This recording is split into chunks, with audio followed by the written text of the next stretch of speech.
mentors today. We're going to have 3 mentors today. I see 2 of them already here. Maury is here, Ahmed is here, and I guess Toyin will join us. So, welcoming us all to the session. For those in the waiting room won't see me since they've not completed their assignments. I'll hand over to Lady A. All right, so good evening, everyone, and welcome to tonight's session. I believe that you're all doing well and getting acquainted more and more with how the process works with building your startup. So tonight, the topic, which you already know, is branding and design. And the goal of the program, the goal of this session is for you as a founder to create and design and launch a world-class brand. To create, design, and launch a world-class brand. So the mentors are going to be speaking to the following. 1, how to develop a good name for your business. 2, characteristics that make a good business name. 3, how to position the business with a name. 4, how to test different name candidates. And then 5, how to create a good domain name. 6, infrastructure, the kind of infrastructure that you need when you pick your name. And then 7, social media platforms to look to get your name from. They will also be speaking to how to develop a memorable logo and how to develop a memorable brand. So we have our mentors who are, experts in branding and design, who, be sharing from their experience. So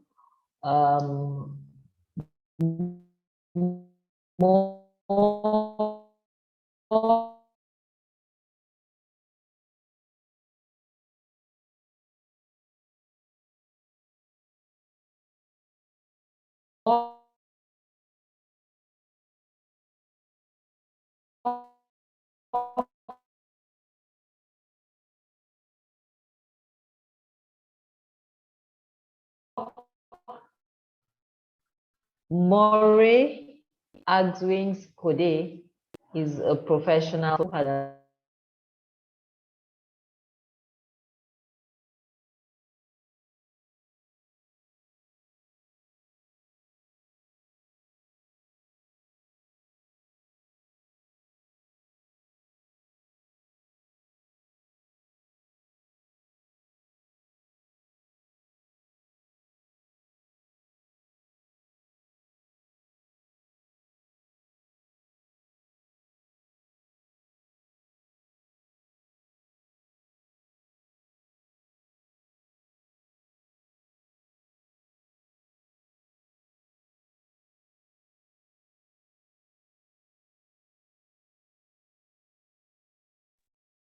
okay, network. God help us today. Yes. Okay, so I was temporarily taken out of the room. So yes, I was introducing Maury, so I don't even know at what point I was, but I'd like to start all over again. So Maury is a professional photographer who has worked with brands such as Jumia, Bossini, Essentials, Tuskis, Vivo, amongst many others. He has also coupled this with a self-taught skill with being a digital marketing freelancer and voiceover artist. He has consequently run a support group for lupus patients since 2013, and this has given birth to a podcast that he records from his living room. For the past 2 years, he has worked as a school administrator for a Nairobi-based academy where he applied his marketing and people skills. Maury is currently working as the director of marketing for a software consultancy called Made by the People. And he's a favorite of FI Abuja. We also have with us Ahmad. Ahmad is an entrepreneur and full stack developer with lots of passion for web technology and internet businesses. He built startups that saw adoption and got his first acquisition deal in 2007 and is currently working for the SME space in the web hosting industry. Toye Harologun is the founder of Tall and Wide Communications, a marketing communications and brand managing company, serving multi-clients across diverse industries and the public sector. So that's our team for this evening to, provide you in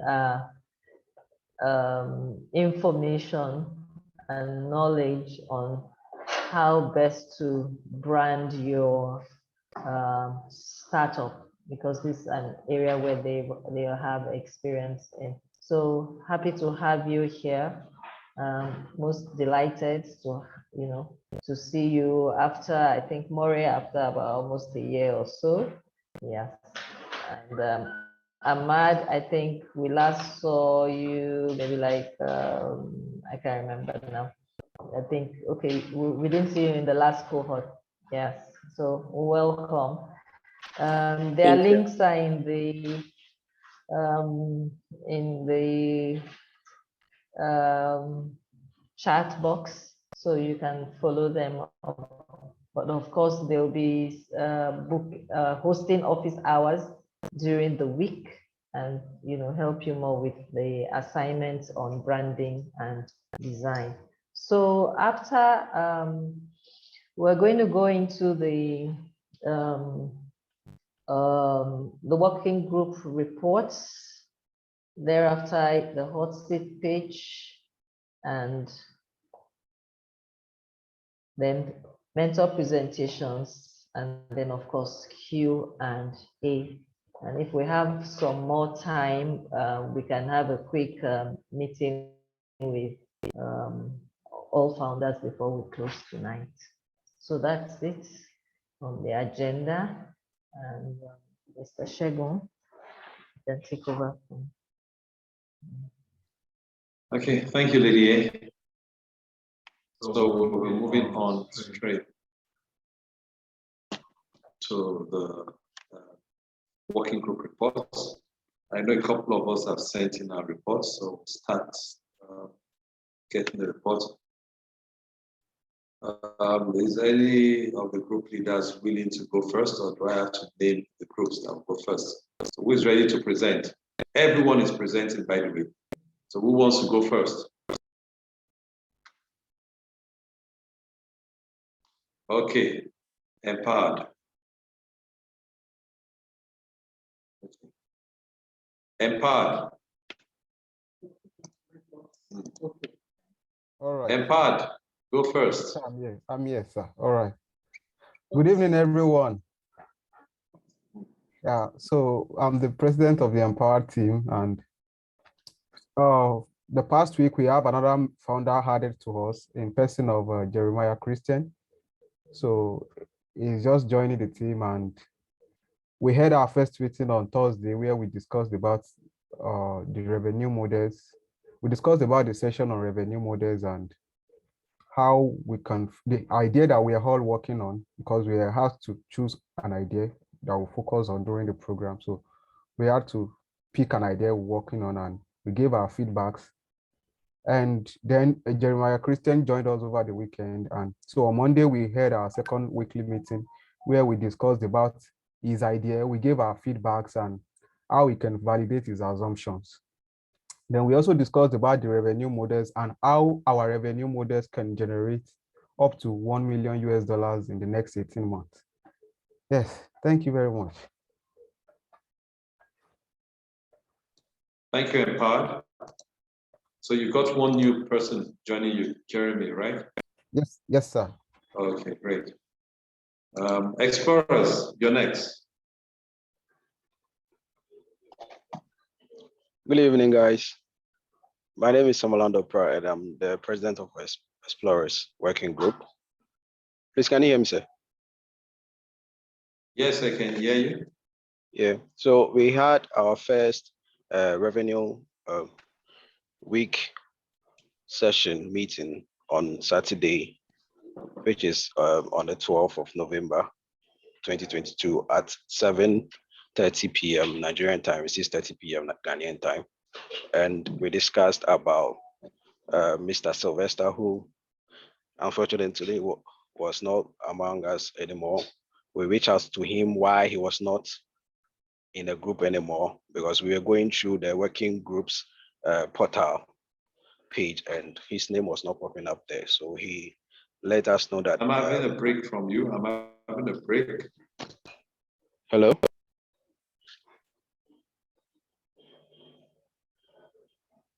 Hello?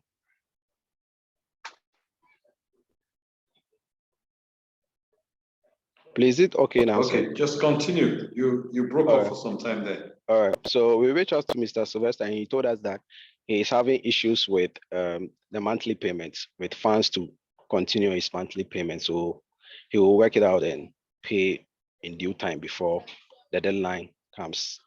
Then we had our second working group meeting concerning the revenue on Tuesday, which is 15th of November. And we discussed about the assignments and where we all have gotten to. And we made mention of we all making sure to answer the assignment on time and submitting it on time for directors to give their reviews on it before the deadline comes. Thank you. Okay, thank you, Simon. Okay, thank you, Samuel. Okay, up next, enforcers.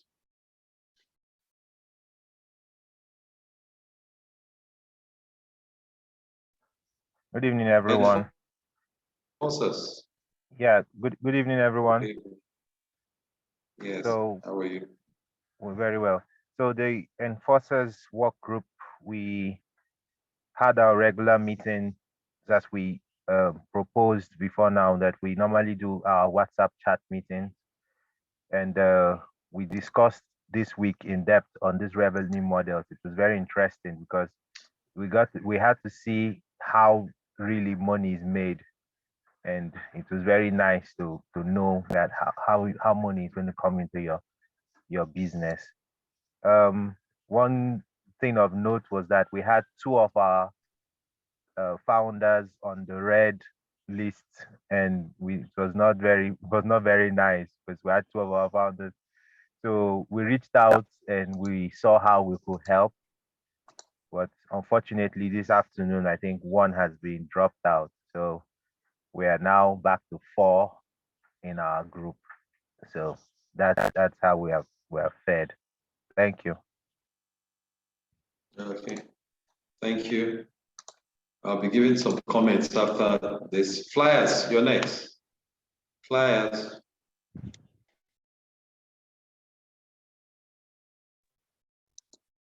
Okay, good evening, everyone. Yes, good evening. I'll be stepping in for the president. I don't think he's around at the moment. Who is your president, by the way? Miracle. Who is the president, by the way? Miracle Okay. Nebo. Yeah. Okay. Okay. Okay, So we had our first.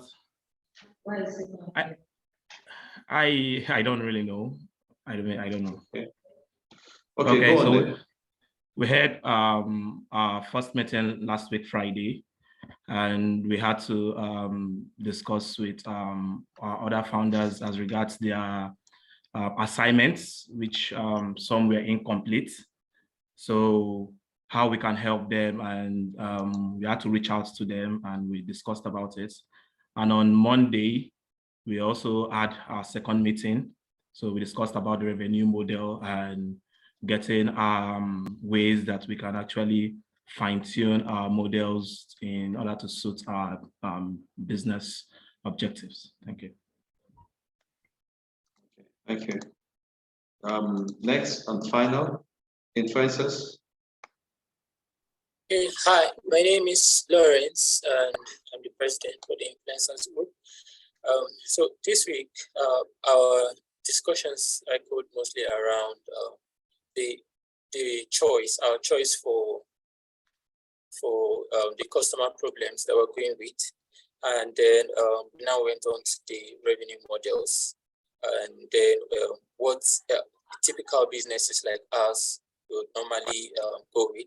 And then we now discussed about how we could go around our schedules, because some of us are actually already like full-time into what we're doing, and it's kind of very tough. And like, I think the other day, Emeka was even on the way coming back from work at the time we're having the meeting, and we had to like give him some little time. So it's been good, but I know that we are catching up. Thank you. Okay. Thank you, President. I would like to also make some inquiries here. Flyers first, flyers for you. You have two of your team members who are not joining, who can't be admitted today because they were short on their assignments. What have you done? How are you supporting them? That I think is Somto and Ruth. Flyer Somto is out. And Kende is also not joining. So what have you done? Hello. Okay, thank you very much. We discussed with Kende as regards his assignment, and he had to give us some explanation about him not being able to understand some part of what he has to offer.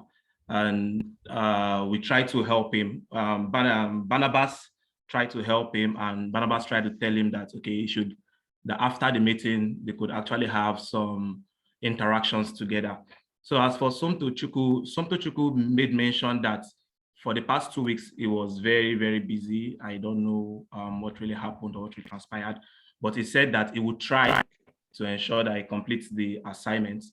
But I think Kende was the one that actually was very, very far behind. So I never knew that Somto Chukwu wouldn't be able to make up with his assignments. So that's it. So Barnabas, you want to say something? Okay, Barnabas would like to discuss about that. Okay. Barnabas, you have your hands raised up.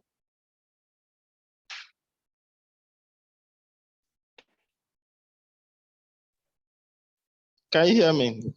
We can hear you. Go on. Okay. Yeah. Tochukwu actually lost his bag in transit with his phone and other things. So that's the reason why he couldn't actually do his assignment. I spoke with him personally.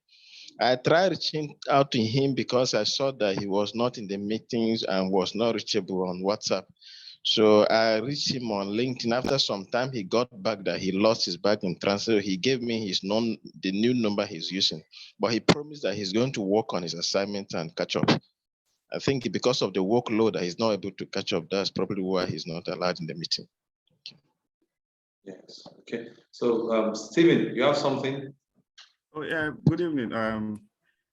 For Kende, I was up with him.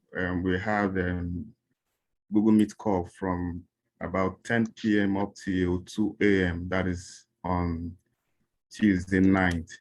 So just assist with some part of the work. So based on that, he was able to send some mails over to us yesterday to see, and we gave responses based on that. So just wondering that he wasn't able to still meet up. Okay, anyway, we've gotten all of that, but listen, it's best for us all. We can't allow unserious founders to mix with serious ones that could influence them negatively.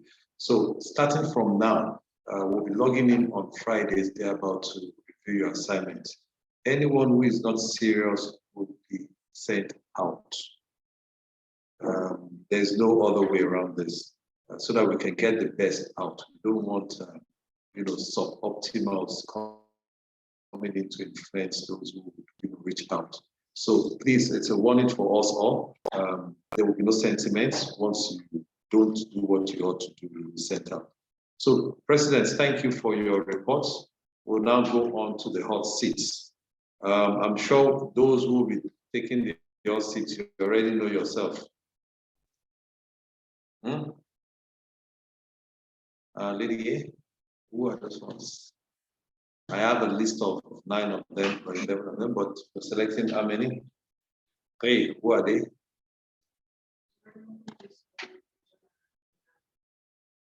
Okay. So we'll be taking 3 people for the 3 founders for the hot seats. I'll be picking them in no particular order. Mentors, Maury and Ahmed, please you help us give us feedbacks on them and also rate them on the FI site immediately. Okay, or you would really want you to do that immediately. Kathy, please share the link. Share the link. Okay, so that's the Mad Libs startup. Hot seat, be pitching template. So please, mentors, please pay attention. They will start now. So first to go out on the block, Livingston, Jemima Livingston, Daniel, are you ready?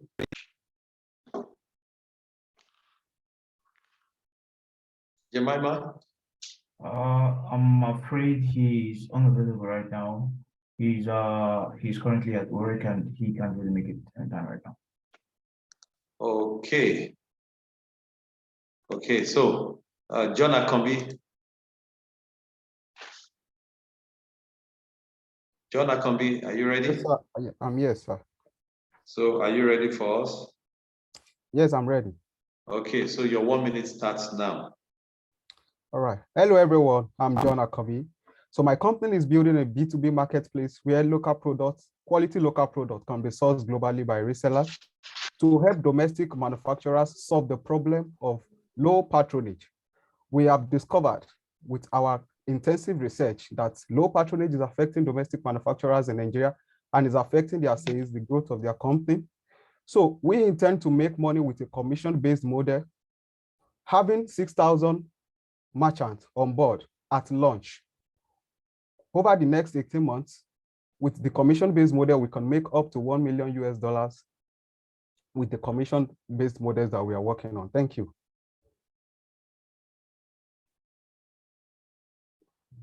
Okay, thank you, John. As for 5 seconds, you still have about 15 seconds there, but good. So we'll take feedback. We'll take feedback from the mentors. Would more like to go first? The connection wasn't so good, but Murray, you want to give him some feedback? Yeah, absolutely. Okay. Okay, so as a start, the first thing I'm going to say is when you're doing your pitch, relax. I know you've been given this 1 minute time frame, but it feels like you rush through it. So just take your time, and that also goes to the rest of the team.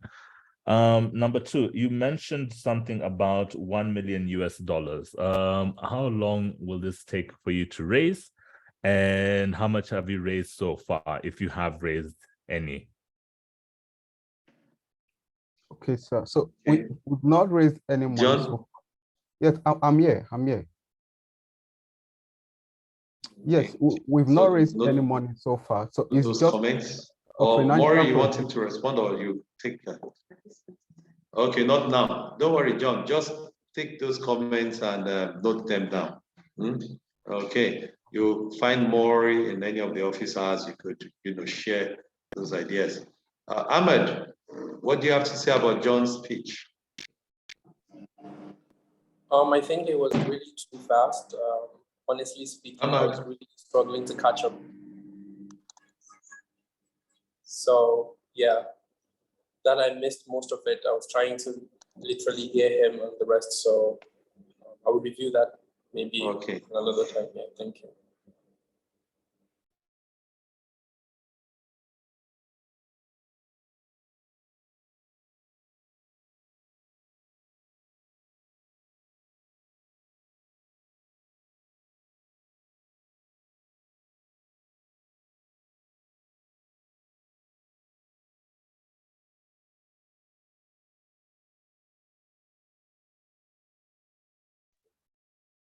Okay, let's have John. You need to repeat that pitch again, please.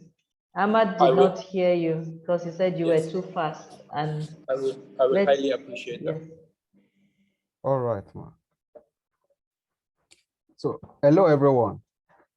So, I'm John Akobi. My company, Crystals, is building a B2B marketplace where quality local products can be sourced globally by resellers through strategic marketing and massive brand awareness to help domestic manufacturers solve the problem of low patronage. We have discovered through intensive research that low patronage is a problem affecting domestic manufacturers because of the consumer perception about the quality of local products. And this can be related to the awareness of this product in the market. So Crystals is trying to create an awareness for local products where people can get on the platform and buy quality local products. We have chosen to use a commission-based model to generate revenues. With 6,000 merchants on board at launch, we intend to generate up to $1 million over the next 18 months. We have not launched yet, but it's a projection, it's a financial projection that we have, that if you have 6,000 merchants on board and we generate revenue through commission, we'll be able to raise $1 million in 18 months. Thank you.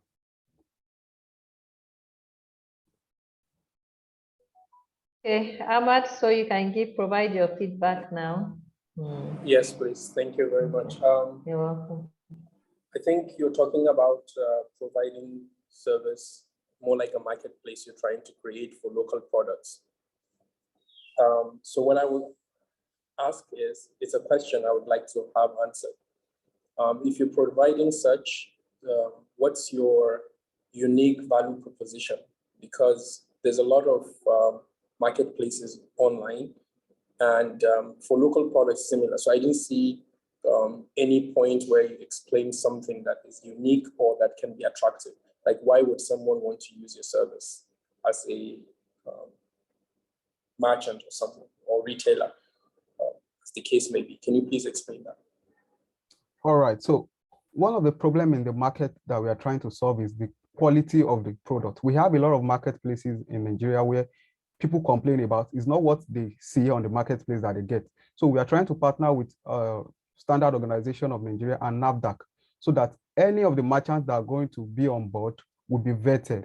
And also for the resellers, we are providing a platform where they can get to put their product there with our own strategic marketing, because poor marketing is one of the problems that is affecting the sales of local products. So with our own strategic marketing plans, we intend to bring in more members so that when they generate revenue, we also charge commissions and everyone gets value. Okay, thank you very much. Okay, thank you, Ahmad. So a feedback for you, John Akombi, is that we don't know who your team is and why you qualify to be the one, what makes you stand out, or, be the one to provide this solution. So that's a feedback you need to note to add to your pitch. Thanks.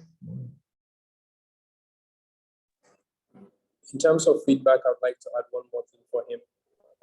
I think almost in your talk, you didn't even pay attention to your unique value proposition in terms of verifying products and verifying merchants that are selling, and Standard Organization and NAFDAC and all of that. I think that is more of the unique selling point for you when you're pitching your idea regarding products and services that you want to put on your platform.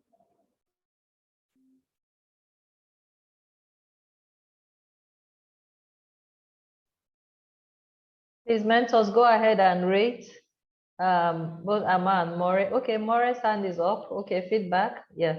Yeah. Just one other thing is I notice you don't give a lot of data, because I'm looking at the notes I've written, and that's what's coming up. For example, do you have any merchants that you have signed on at this point in time?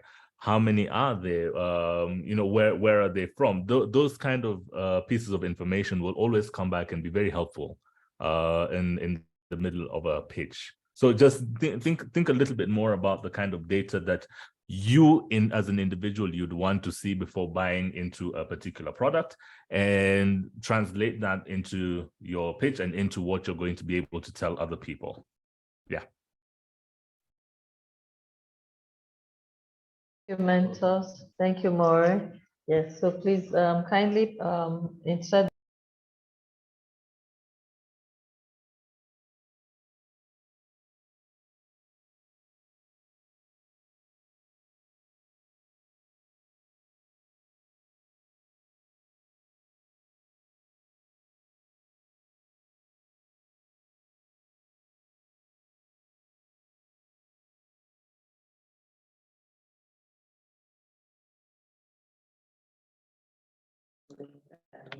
Your comments. Thank you. Yeah. All right. Okay. So next founder on the line. Now I'd like to say this, founders, once most times the mentors will give you responses. It's for you to note and correct in subsequent pitch.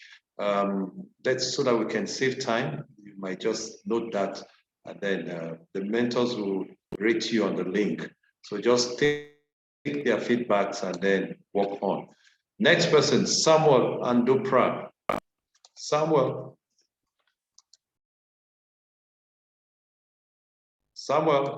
you're up next.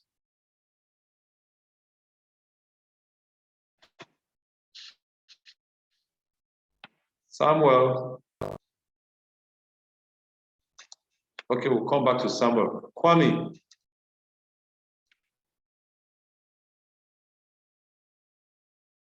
Kwame? Yes. Okay, are you ready? Okay. Okay, so your time starts now. My company, Igma Integral, is developing Hire a Service, an online marketplace to help people hire quality service providers. I come again, hire verified service providers. With a keen interest on verified and vetting, our business is centered around providing service providers who are competent and trustworthy. Thank you. Okay, thank you, Kwame. Okay, we'll get feedbacks and rating from, guess I'll start with Ahmed now.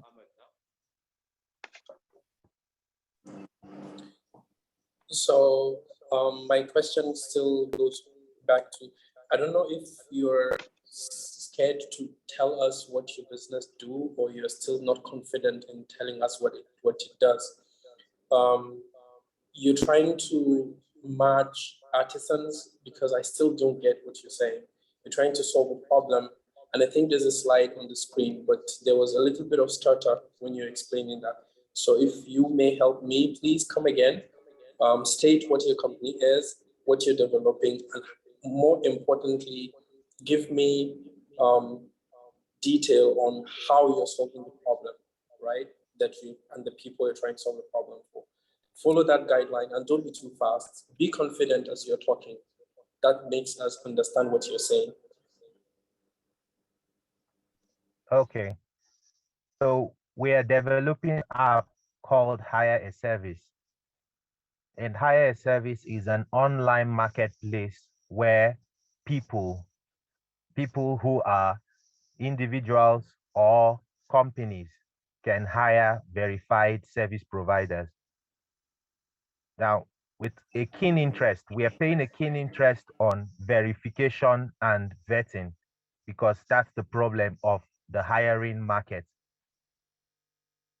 At the end of the day, we look to deliver a database that has competent and trustworthy service providers. I don't know if that was clear. Okay, if I get you correctly, that's fine. Yeah, thank you very much. If I get this correctly, you're providing a service of finding artisans. Because service providers, it's a too broad term. I'm trying to even understand what kind of service are you looking at, or general service like merchandise, or general service artisans, or you need to be very specific to the minute data of what you're doing. The broader your idea, the more likely it is to fail. The narrower your idea, the more likely you find a solution to a particular problem that you're trying to solve. And it's always good when you're starting up to have a niche market and niche target audience, so you know who your client is. You can identify and define your client vividly. So this is just a feedback for you. Thank you. Great. Ahmed. Yes.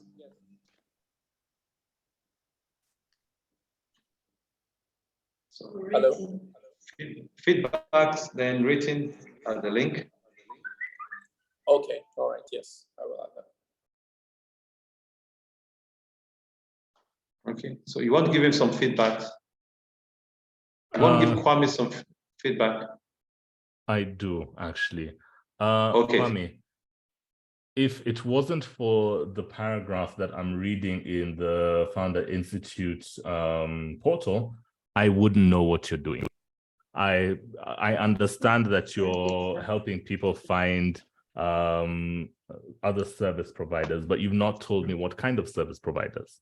You've not told me how many service providers you have registered already. You've not told me if this is a platform that is already running, or you're still running your testing. If you, at this point, I feel like you've given me a very broad, very general idea, and I'll imitate what my colleague Ahmad here has said. It's not particularly clear. Okay, if somebody came and said, okay, I would like to pitch this idea to you, and gave me that, I'll be very confused and say, okay, I don't know what I would be investing in. I don't know what I'm looking at here. So what you have written here on the Founder Institute portal, this is a beautiful piece of work here, right? So you should go off of that, not repeat it word for word, no, but you should go off of that, because it will be able to represent you better than what you have said.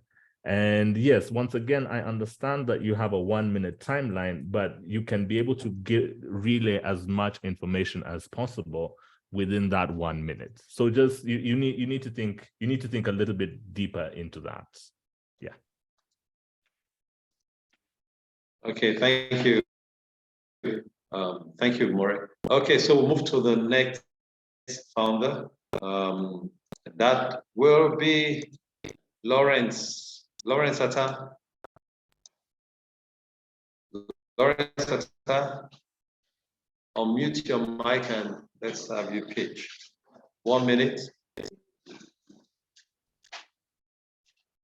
Lawrence. Thank you thank you very much. Sorry about that.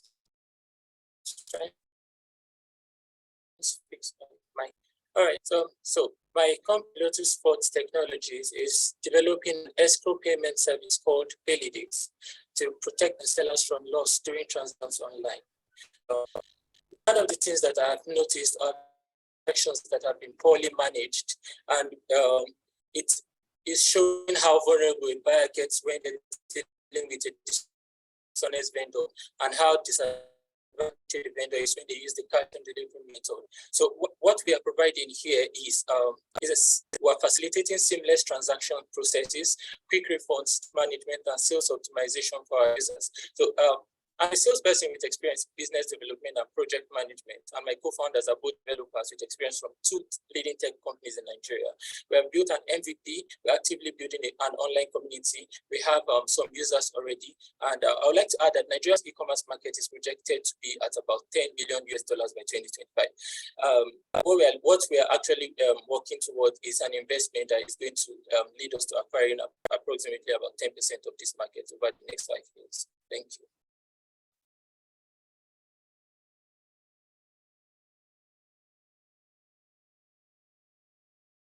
Hello. Okay, we're with you. Your 1 minute is up. Mentors, I'm really sorry about the network. I hope we're getting some of what they were saying.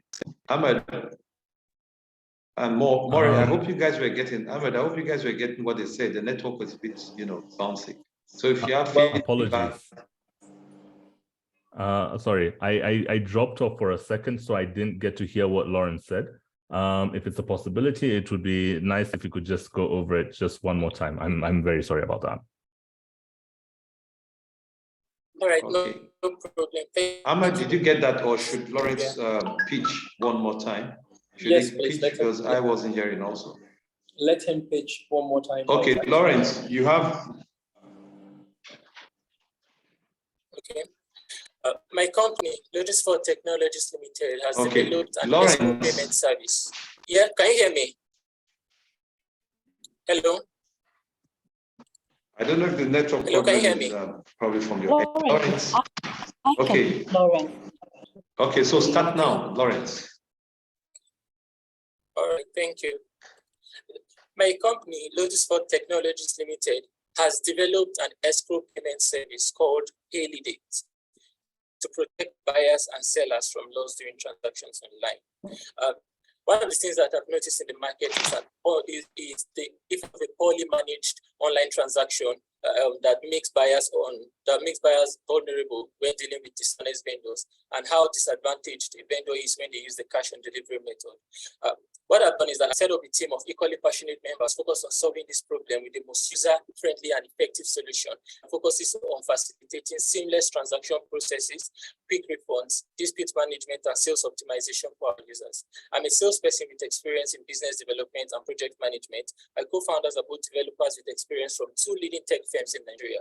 We have built an MVP, and we're currently building an online community. We have been able to onboard some users on the platform already, and I would like to add that Nigeria's e-commerce market has a projected revenue of about $10 billion by 2025.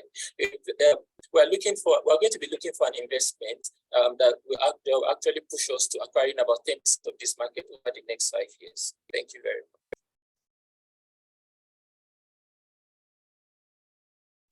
Thank you, Lawrence. So mentors, who's going first, Maury or Ahmed?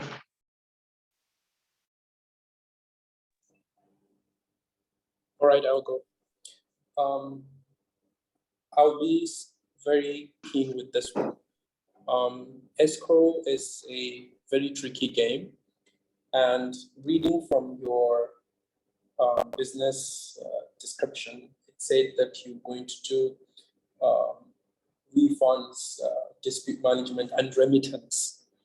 So you'll basically be receiving transactions for businesses, and you targeting the entire market, like of payment processing. It looks like because you're talking about 76 million people shopping online. I think for this kind of services, it's important that you, and this I have already said earlier, it's important that you narrow down your target. The market is big, but it is always important to look at who needs escrow as a service. There are specific industries that have that as a pain point. And if I was going to invest in this, I would like to know that you're actually facing industries who have a strong need for this. So I think that part I didn't get to hear from your page. And that's what I would like to advise, that you focus on the area where your service is a pain point solution provider. I don't know if this is clear. Thank you. Very clear, sir. Thank you very much. Right. So I'll go on what you've just presented us. I like it. I really do. Okay. Again, just maybe slow down a little bit with your speech, but overall it's very good. You do need to emphasize a little bit more into the pain points, and I'll always come back and say the same thing over and over again. The data part of it is what is very, very important for you.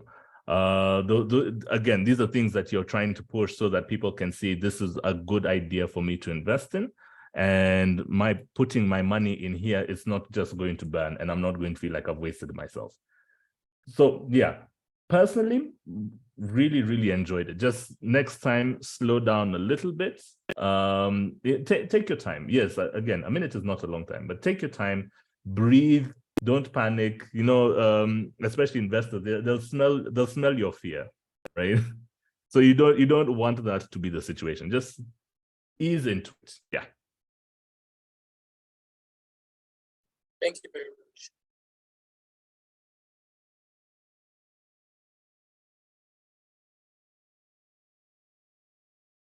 Okay. So that's it for the hot seat pitches. Thank you, mentors, and I hope you've concluded the rating of the founders who pitched so far. So the next feature on our agenda is the mentor presentation. So I'd like to call on Ahmad to come share with us his presentation on branding and design. Thank you. You have the floor, Ahmad.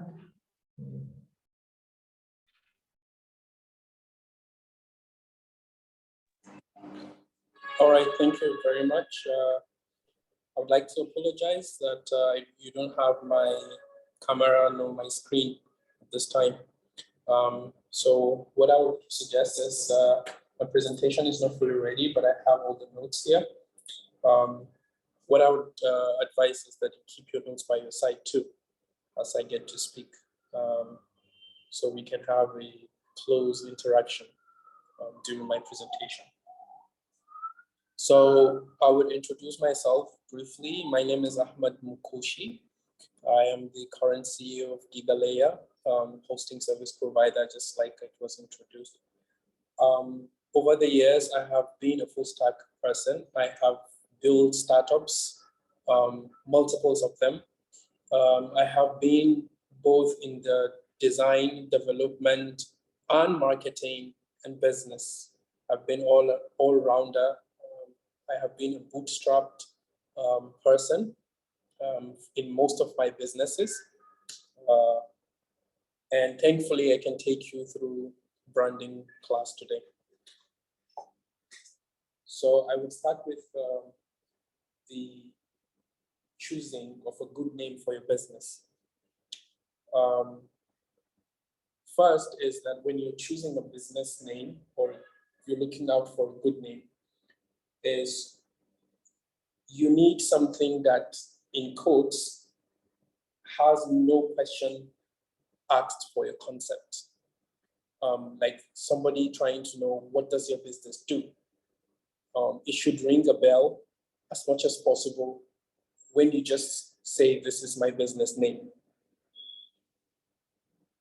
So when somebody should hear your name, they should have at least a conceptual attachment to an industry or market.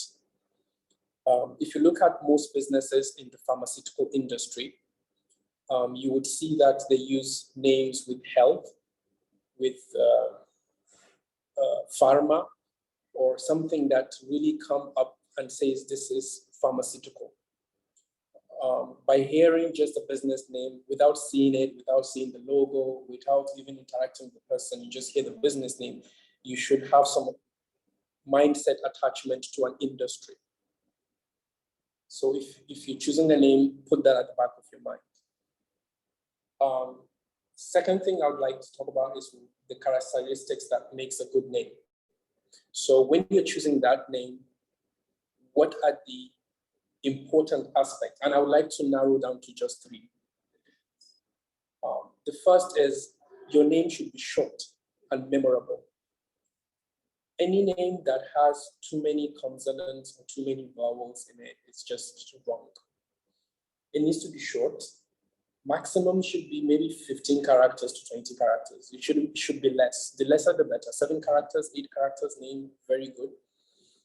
If you can, so that it's something that people can stick in their head.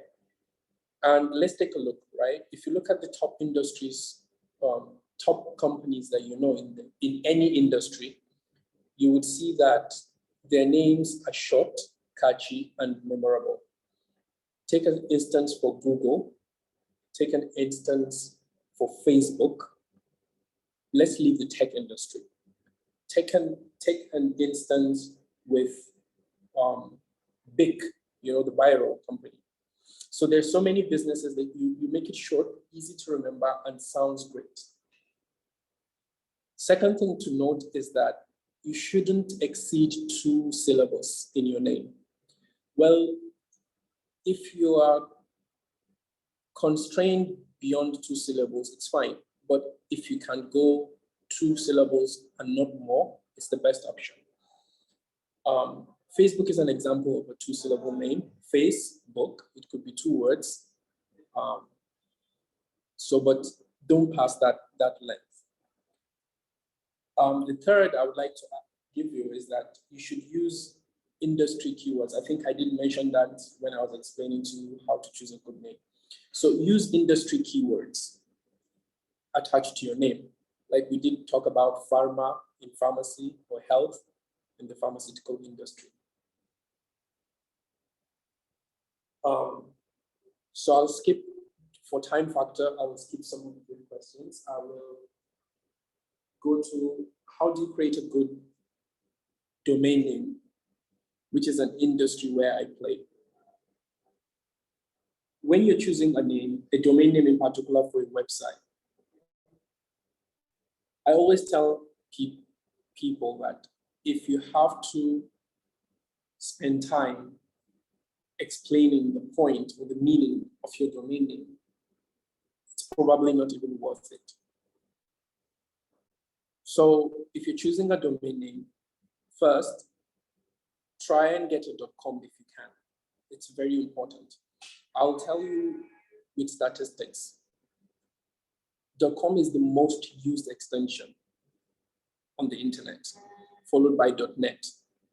But the gap is almost 6 times users of .com over .net. So while you can try and get a .com, maintain those factors that we talked about, industries keyword, and make it 2 syllables. There are some things you need to avoid. When I mean avoid numbers in your domain name. Totally avoid using that. Try and avoid using hyphens, because these are things that you may have to use to explain to the person who is accessing your website. So if you're using, let's say, health-pharmacy.com, it's a good name, but that hyphen has spoiled it.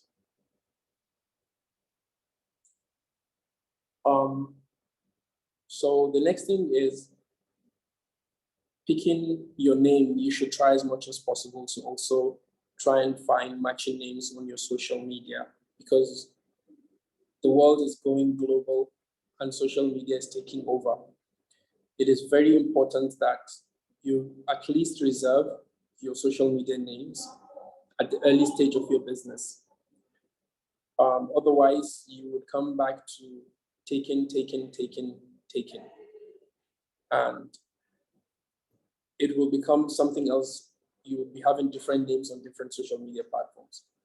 But it's not compulsory that you must have your name across all social media platforms. You can just limit yourself to at least the first or the top 10 media platforms. I will always advise that you stick to at least YouTube, Instagram,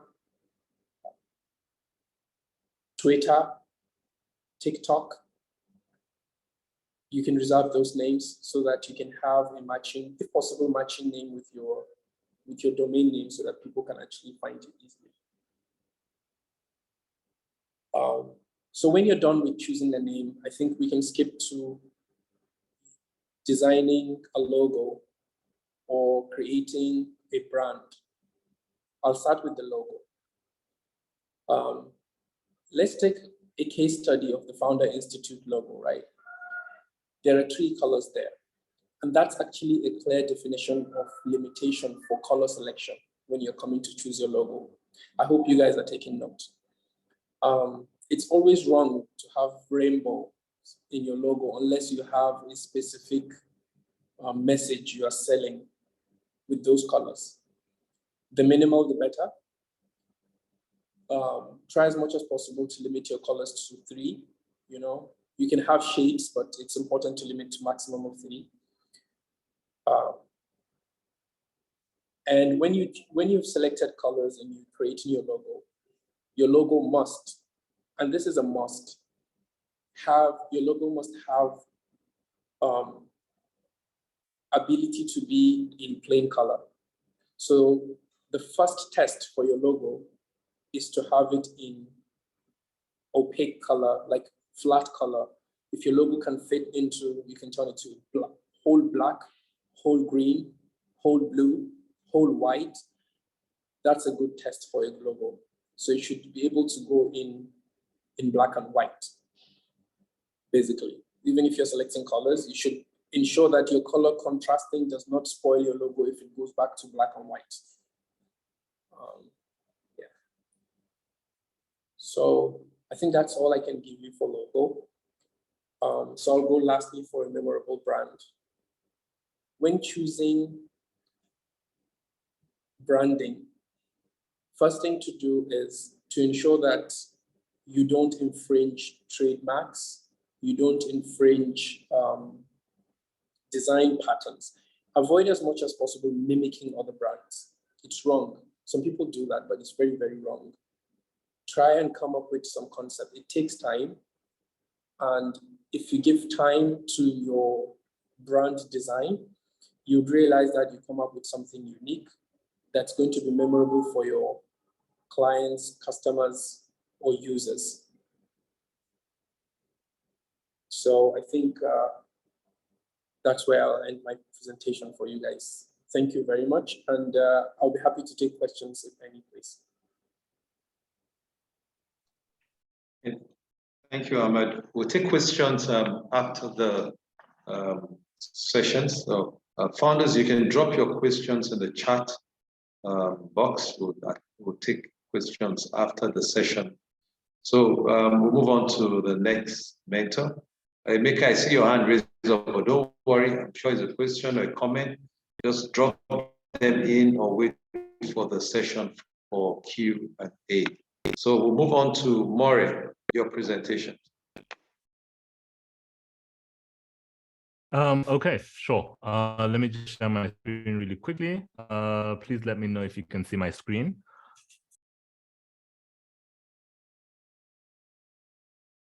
All right. Also, please don't get too distracted. I have 2 screens that I'm working with, so I will be looking more in this direction, but I will have the chat open in case of anything. I also want to let you guys know that I really enjoy interactive chats, so interactive sessions. So I may ask you questions at some point. So when I ask you the question, please feel free to drop it into the chat. Okay. All right, let's go. So today I'm going to be talking to you about social media and branding, and it's very nice to hear that Ahmad kind of touched on it a little bit, right? Whereby you have to balance out your social media, you have to make sure that everything is in place for you. Okay. And then, well, I realize I have not introduced myself. My name is More Agwin-Skodek. I work here in Kenya in a software engineering company as the director of marketing. I have a background in software engineering, specifically backend, so Java, Python, but those were many years ago when I was a young lad. Yeah. I transitioned into marketing and, well, the more creative side because I felt like there was more need for my experience there, as opposed to just sitting in front of a screen, reading lines of code. You'll find a lot of people transition either out or in. I'm one of the few that transitioned out. Okay. And so let's go on with this, right? Quickly in the chat, how many of you people have a social media account for your business? Just quick yes or no.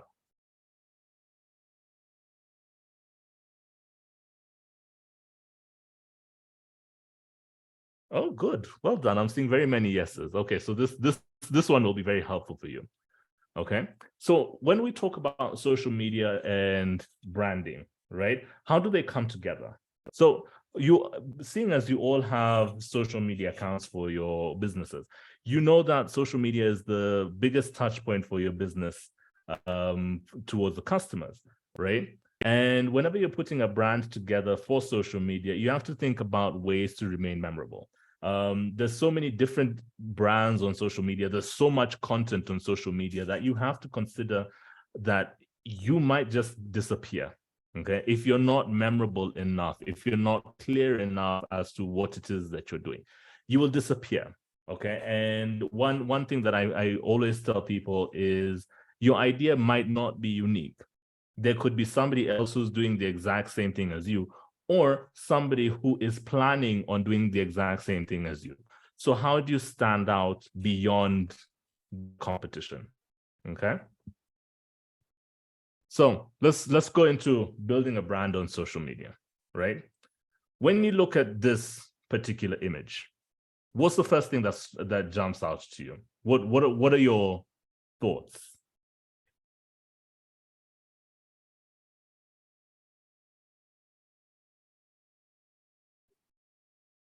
Again, just drop it into the chat.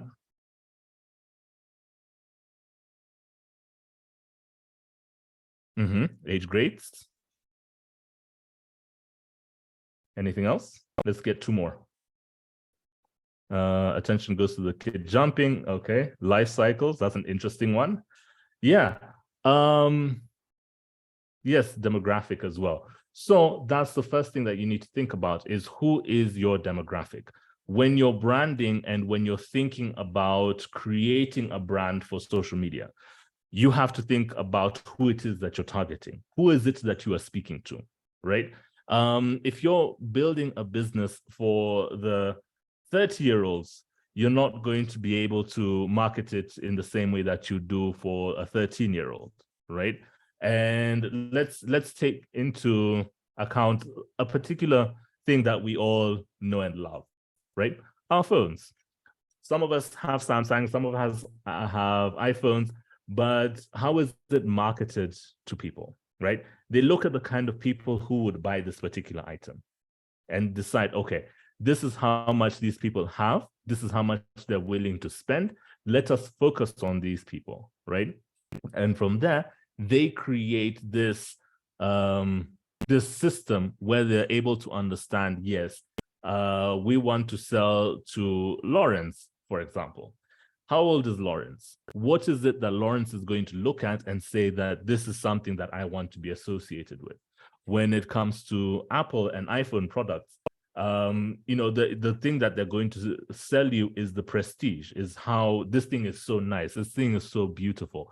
It's not, you're not going to be thinking too much about the picture. You're going to be thinking about, oh, you know, when I pull this thing out of my pocket, somebody is going to look at me and be like, oh, that's nice. You know, there's a certain air, there's a certain feeling that you expect people to have when you pull out an iPhone, for example, okay? Or let's take another idea of something that is sold to teenagers, okay?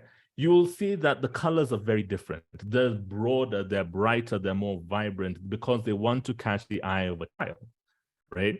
Would you buy a product that is as vibrant and as bright for yourself, or would you buy it for your daughter or for your son? Okay, so you have to think about how it is that you're piecing together your brand. What colors are you using? Why are you using these colors? How are these colors going to impact? And then also, when you're thinking about your brand, what is your tone? Okay, how are you speaking? What words are you using to sell to them, right? So yes, going into what I've just said, think about who will be interacting with your brand. How old are they? What other brands are they interacting with? And why your brand? What is so special about you that makes somebody say, you know what, I have to work with these people. I have to buy this person's product, right?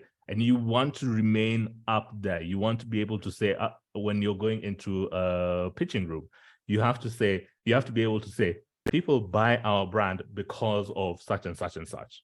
Okay. It doesn't have to be, we have the best price. That would be nice, yes. But it has to be, why is it that they're interested in you? What have you done different that has made people say, I love this product? Okay. And your product is not going to be loved if it, from the outside, it looks dull and boring. And somebody will be very happy to look at it and say, okay, yeah, let's just keep it moving. I don't know these people. They don't seem like they've really put in enough effort into their brand, right? Then, now, when you think about the kind of things, and I've mentioned this slightly just before, when you think about the kind of things that go into your brain, right? There's a psychology to branding. There's the mental aspect of it, okay? And the first thing that you notice is visual, something that is visual, a picture, a design, a photograph. Those are processed 60,000 times faster than text, okay? So when somebody says a picture is worth 1,000 words, that's exactly what they mean, because it's going to be absorbed a lot faster. You look at a photo and you say, oh, this person doesn't look happy. What happened? Or you look at a design and say, oh, you know, this, they didn't seem like they put in enough effort. Why is that? You need to think about, how is your brand impacting people in that way, okay? Take out your own ideas, take out your own thoughts and say, okay, you know what? I love my brand. It's the most beautiful thing I've ever created. It's my baby. But what is somebody else saying about it? And why is this person saying that thing about this particular brand? All right. Now, up until that, are there any thoughts, any questions? Again, just write into the chat. And if I see them, I'll just go through them. Okay.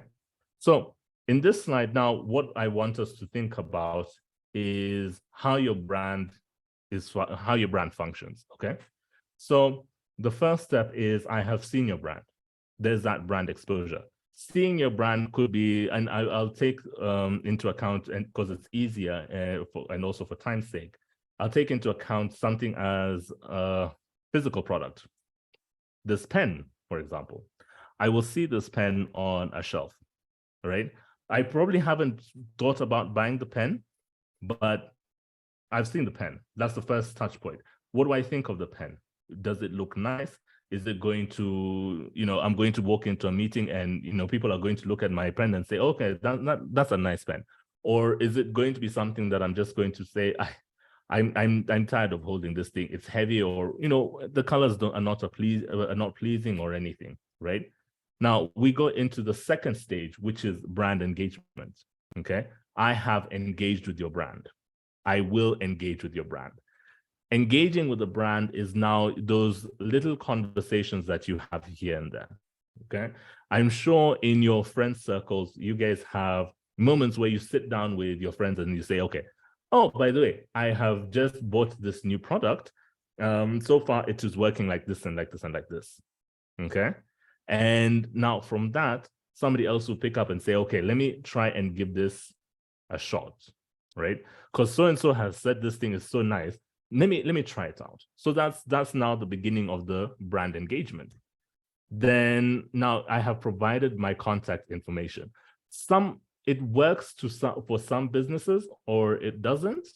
It really depends on the kind of business that you're in. But providing your contact information is now the business taking that touch point and saying, okay, I have seen this person. I like this brand enough for them to be able to want to contact me. Okay. It as I said, it works in various businesses. So I won't really go too deep into that. But now comes the thing of, I have purchased your product. Okay. The reason why is somebody buying your product in particular? What is it that they felt? What is it that they saw? What is it that they experienced that brought them to this particular moment in time to say, you know what? I like these guys enough to give them my money, right? Ultimately, and at the end of the day, we're all in business to make that money, okay? Whether it's to buy your brand new Mercedes or to put your children through school, whatever reason it is, you still want to make that money, right? And now for another customer to come and buy your product, you have to understand why the first customer bought your product. What in your brand made them feel special? And I will always come back and talk about that. Why is this particular thing so special that I can go and say, hey, let me give you people my money, okay? And then comes now the final stage, the customer loyalty. And I know all of you have a particular brand that you cannot do without, whether the product, well, for example, me and milk, right? There's a specific type of milk that we have in Nairobi that I cannot do without, okay? If it's not in the shop, it's fine. I will wait until they restock it or until they figure themselves out, okay? But I find it very difficult to go and buy somebody else's product because I'm not too sure, right? And I'm sure all of you have that as well. So what is it in your brand that has made somebody so loyal? Somebody say that, you know what, this is probably a better price, but these guys are the ones that I want to work with. Or this seems like it's a better product. So my friend has told me about it, but you know what? I'm going to stick with what I know because I have tested and tried it, and I love this product. Think about those kind of things, right? Think about where in your brand, in the brand journey, that a customer said, I like these people enough to not want to move, okay? So now let's move a little bit backwards and talk about social media and branding. Social media branding is about consistency and using the right methods to engage with your target audience on social media platforms, right? So is your voice consistent? Are you speaking in the same way? Are you engaging with the people on your social media platforms in the exact same way?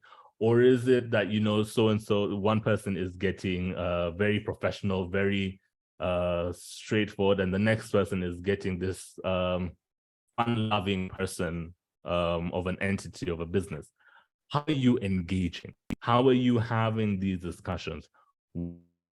What kind of discussions are you?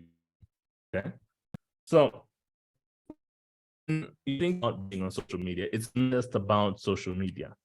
It all goes beyond the screen, beyond the sitting on the phone and screen for however long. Okay, so you want to interrupt how people think, right? So to interrupt the pattern, the first thing you're going to do is what we in marketing call stopping the scroll, right? You stop the scroll long enough for somebody to look at your product or look at your post for a little bit longer than they usually do, okay? What is it that has made them do that? You have to think about that as well, right? Then you come into creating comfort. How are you going to create that comfort? What does comfort mean to your clients, right? When you come into leading the imagination, now this is where it's a little bit interesting, and it's where you can end up having a lot of fun. What is it that a client will look at your brand and say, I can see this thing in my life, right? I can see how this thing is going to change my life.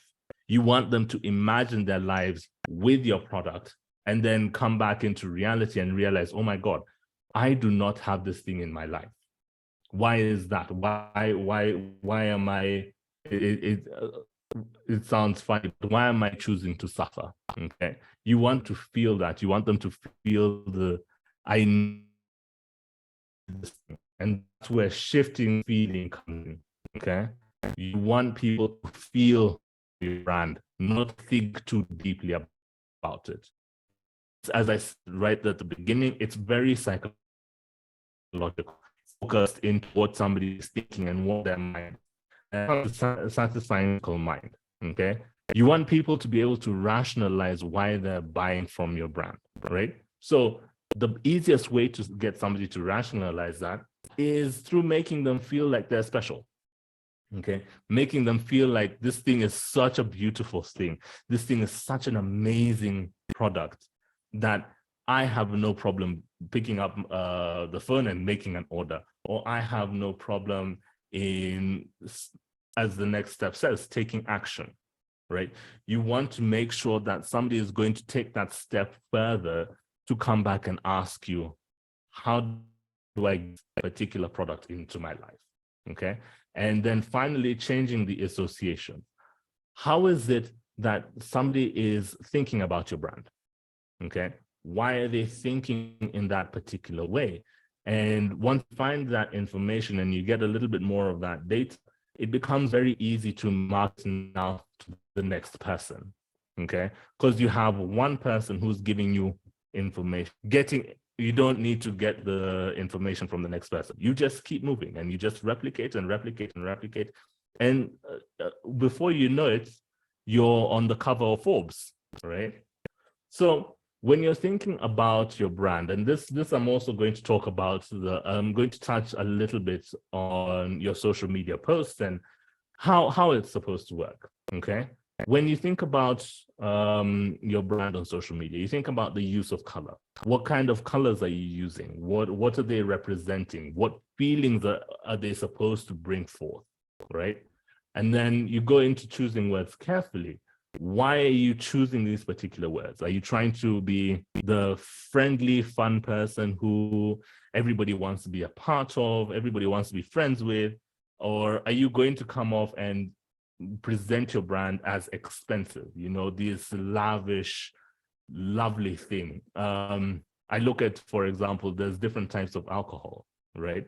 You see the way, I don't know if you guys have it in Nigeria, but you see the way Johnny Walker Red Label is marketed, and then Johnny Walker Green Label is marketed, okay? There's a difference in the way that they speak, and it's the same company, almost the same product, just very different in their own ways. Why are they choosing to change the way that market is perceived?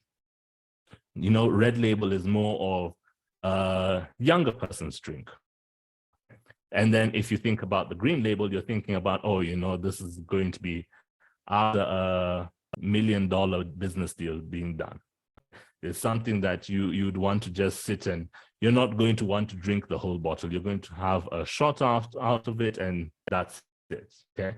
And then now we step into crafting a sense of belonging and achievement. As a brand, the most important thing I feel is to make sure that people feel like they're a part of your family, okay? They're a part of something that is beyond them. And they also feel like you want them in your space, right? So I'll give you yet another example. There's a client that I work with who was struggling to retain clients, and she was going through quite a bit.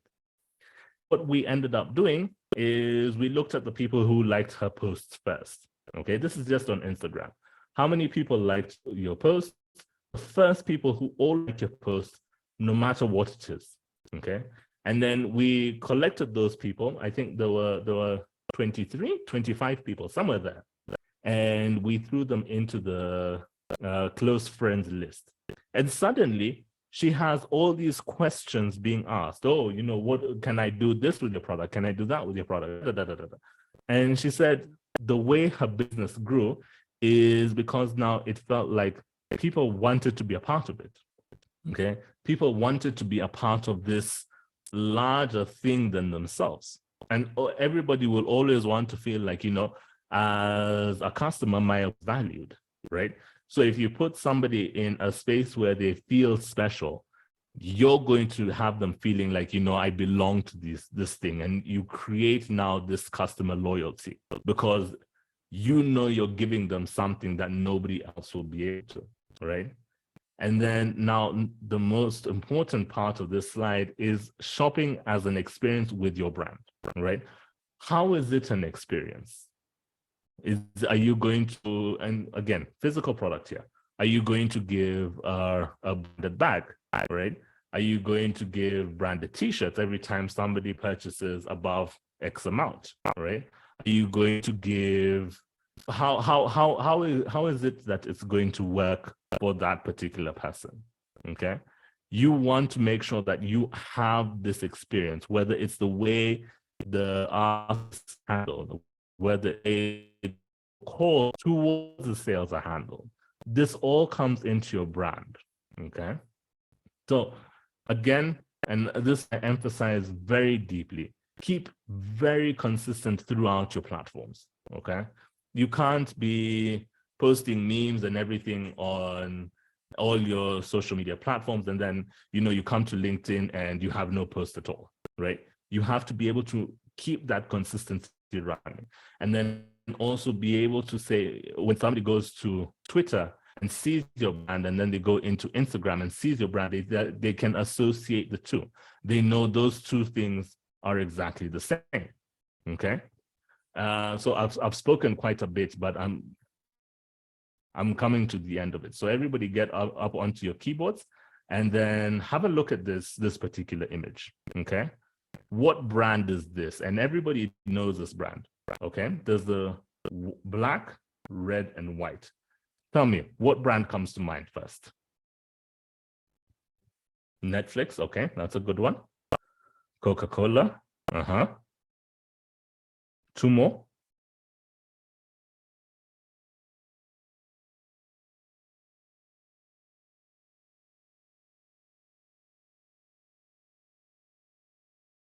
Okay.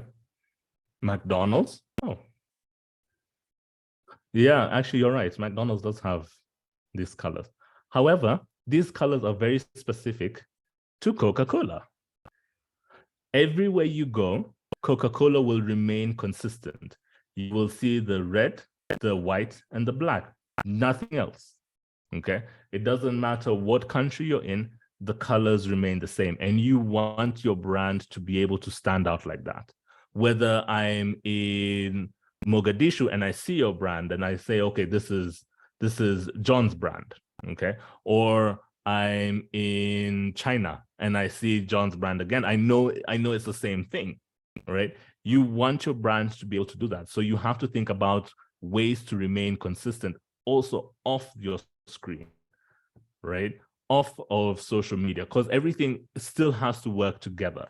It's all one big part, one big functioning creature that you have to maintain, right?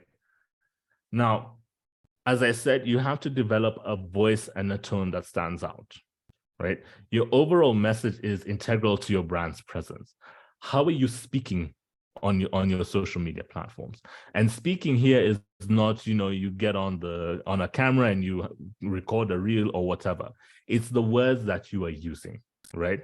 It is the words that you can create that will make people feel, I want to be a part of this, okay? I want to feel like this is something that I need to be a part of. How are you speaking to somebody? And as I said, and I always tell people, when you're working with a business, rather when I'm working with a business, I try and understand who this person is. Not the founders, not the people who work within it. I take the business and I imagine the business as a person. Who is he or she? How would they speak? Is this this powerful woman who is so focused on her work, who, all she wants to do is push her career and make it right to the end and own her own business? Or is it the, as I said, friendly guy, the guy who, everybody goes to and says, I have this and this problem. Is there a solution for me? What are your thoughts, right? How that comes back down into what your voice and your tone sounds like. Social media is so crowded. It's all over the place. And, there's this excess amount of information that's on there, right? You want to be able to stand up above that noise, okay? And some of the ways that you'll be able to do it is through creating a brand that has a very unique tone, a very unique voice, right? And then in conclusion, as much as social media has been the biggest touch point between clients and businesses, you have to be able to pull these things together. You need to be able to think about all that I've said and bring it into this one entity so that you can be able to function beyond the social media, right? It's in Kenya, it's very hard for somebody to make that payment from social media. It does happen, but it's a little bit difficult. Everybody asks what happens beyond it. So whether it is a website or a web app that you have, how do you get off from social media on a website or web app? If it's product, how do you get people off from social media thinking about your product beyond the beautiful pictures or the beautiful designs that you, right? What is it that you're going to be able to pull out from that particular thing? All right. And yeah, that's pretty much it. I'm hoping that you guys enjoyed. If you have any questions, please feel free to let me know. Oh, thank you, Maury and Ahmed. Thank you so much. I guess you guys must have seen me nod my head. I was having fun to presentations. Thank you, guys. So next session, questions and answers. If you have questions, founders, just indicate by raising up your hands. And when I mean raise up your hands, I don't mean do this for me on the camera. Yeah, Emeka is one of them. But we'll take first the question that was posted online. It's from Samuel Andopra. And it says, the question is from Ahmed. It says, how do you align your brand? How do you align your brand, the brand that you have chosen, with your logo? How do you align your brand with your logo? The question is from Ahmed. Ahmed still here? If Ahmed isn't here, then More, I think you could help us with that. Morris, how do you align your brand with your logo? So the first thing that I would always tell you is your logo comes before the actual brand. As much as, yes, it's a part of the branding process, your logo will come before the brand, right? Because now it is like your identity, your stamp, for lack of better words. How does that come into your brand if you haven't gotten that clear, right? And for me, the best way to create a logo is something simple, something somebody will easily remember, okay? Something that it will be easy to identify, right? You are able to create sorts of things. If it's labels for a particular product, it is easy to build backwards. If it is design work that you're going to be posting on social media, you will be able to work backwards, because now from your logo, you will be able to have the fonts that you create. You will be able to have the colors that you'd want to work with, because now, as Ahmad had said, your logo needs to be able to create those systems for you, right? Yeah, I'm hoping I've answered that one clearly. I heard that clearly. Your logo comes before your brand. Okay, we'll take first question from Emeka. I think we should. Okay, well, let's do them one after the other. Lydia, what do you think? Do we do them one after the other? So Emeka, then no, I think I'll do ladies first, please. I'll do ladies first. I'm a gentleman. Yes, chivalry isn't dead. Tombiri first, Emeka next, and then Balogun third. So Tombiri, you're up next.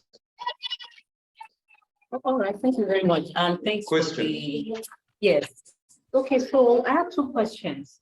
The first one was going to be with Ahmed when he spoke about, I can't remember clearly what he said, but he talked about, my question was, should we promote the product more or the company? I know he was talking about something regarding, I can't remember how he placed it, but immediately he said that, that's when I wrote the question. But my question was, do you go for the product, or you in promoting the product more or the company? You know how people go for promoting maybe like Indomie, sorry about that. I'm working from home. So, people know more of Indomie, but they don't know the company. I don't even know the name of the company that does that. You get what I mean? That was my question number one. And the second question was also going to More. When you talk about marketing and focusing on the audience, how do you manage things like, again, Indomie, for instance, where the consumer is different from the customer? So who would you focus your marketing at? Who's paying for it or who's buying it? Like Indomie is for kids, but then advertisement. Okay, so I love your questions. I'll try and answer the first one. Should you promote product or company? It really depends on your goals, right? You can't decide that it is just the company that you're going to promote and you're going to forget completely about the product, okay? Because ultimately the product is what is supposed to bring you your money, right? But now comes in the situation of, what if you have more than one product, right? Or you have a parent company with sub companies that have products within them. How does that work? So it would really depend on the kind of on your goals specifically. How is it that, for example, Google has so many products under them, but we talk about Google. We don't talk about, oh, by the way, do you use Google Docs? So, it's all, we know about the products that they have, but they focus on marketing. Another one is, when we think about, we talk about the Meta Business Hub, as much as, yes, that is for social media managers, you don't really think about that. And then in the state of Indomie, what exactly are their goals, right? How is it, what is it that they're looking for within their own goals? Do they want to make sure that the product sells, and every so often they're releasing a new flavor, or all sorts of things happening, right? It could be as simple as, we want this particular product to go.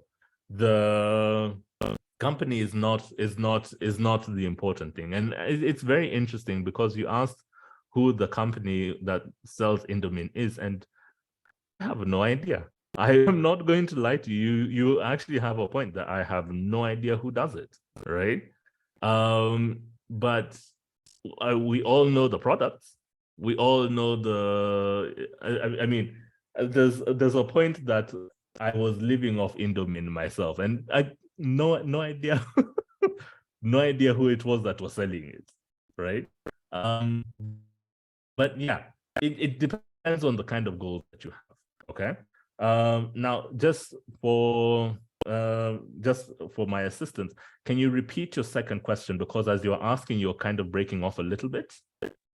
Oh, so I'm so sorry about that. Can you hear me now?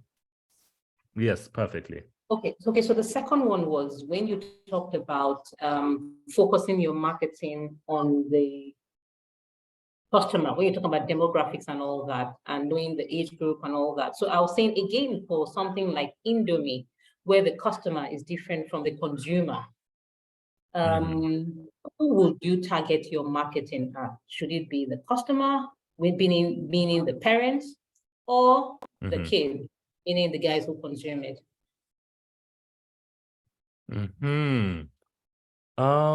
Again, it's really up to your goals, but it brings me back to a very dark time in my short life. I don't know if it was marketed in Nigeria as well, but in Kenya we had Blue Band chocolate. I don't know, did you guys have that?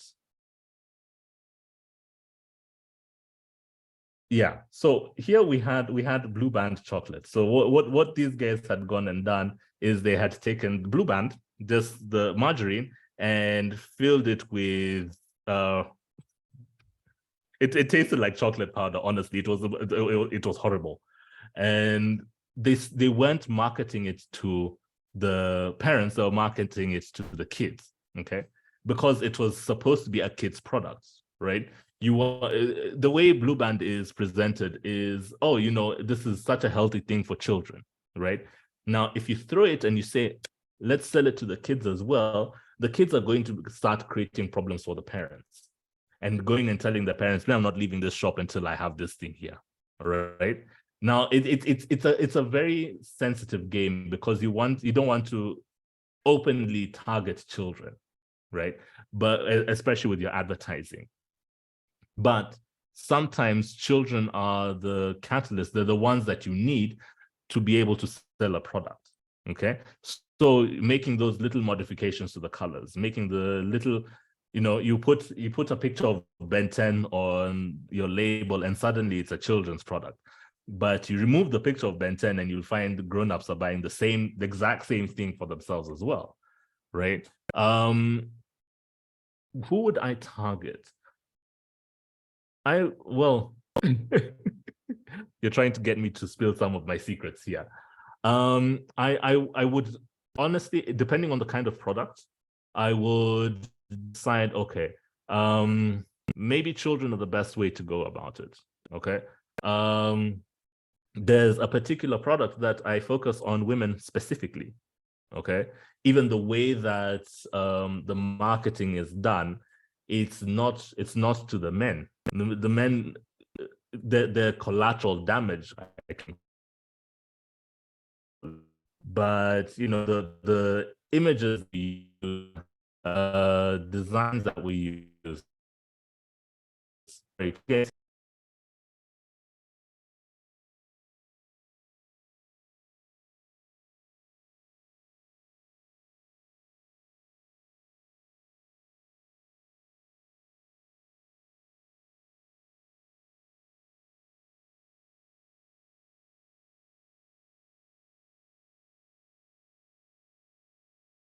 Okay.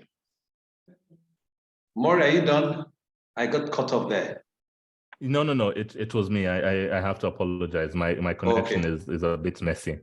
Yeah. So I was saying there's a particular product that I market to women specifically.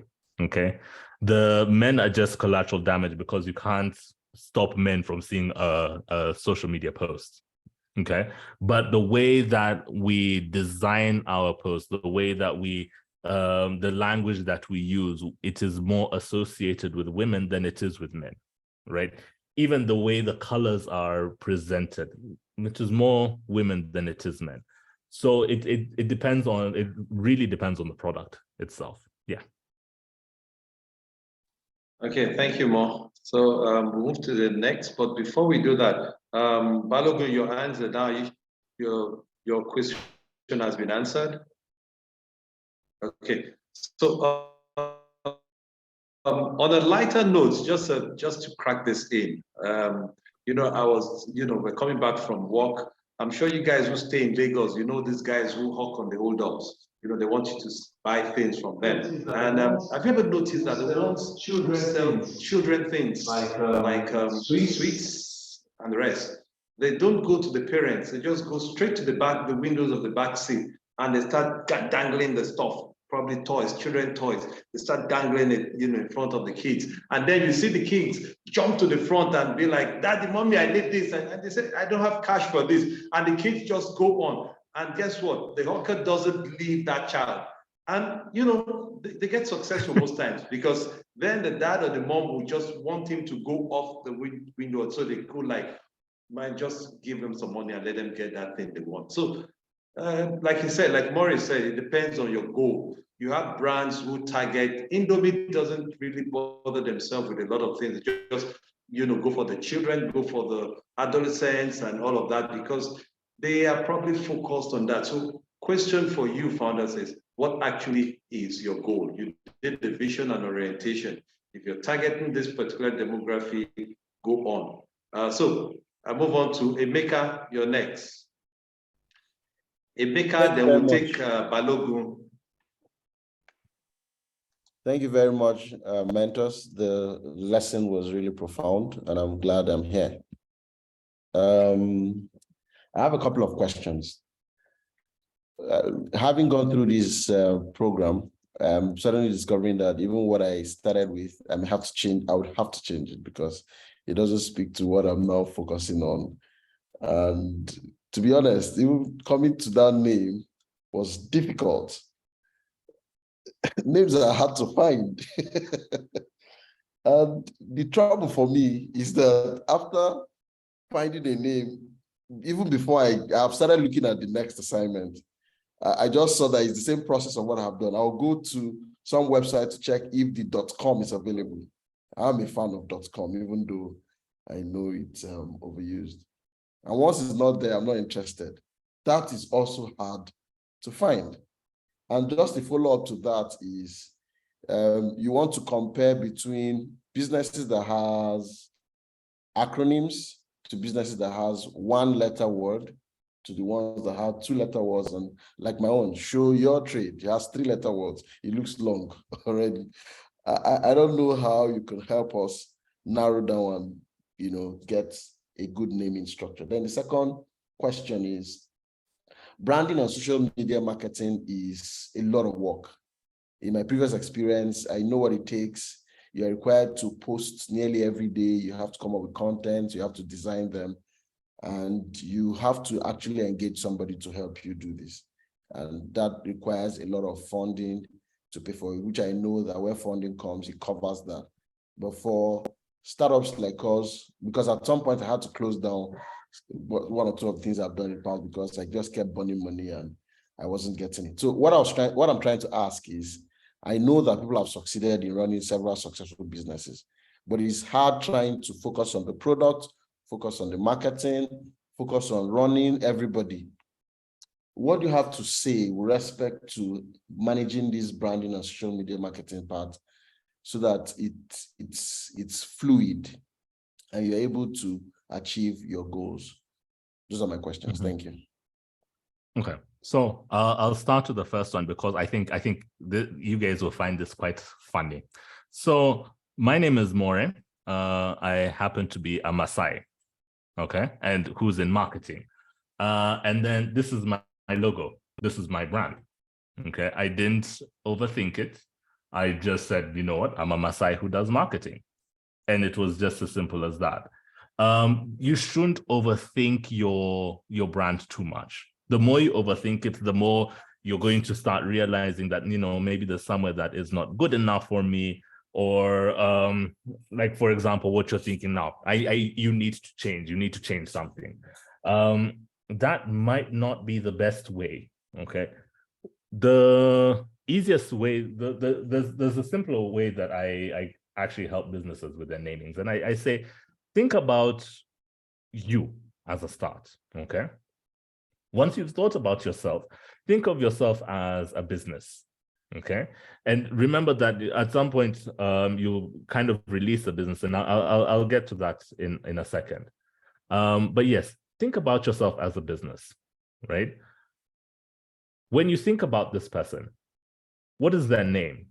How easy is it for somebody to remember their name, okay? Is the name easy to pronounce?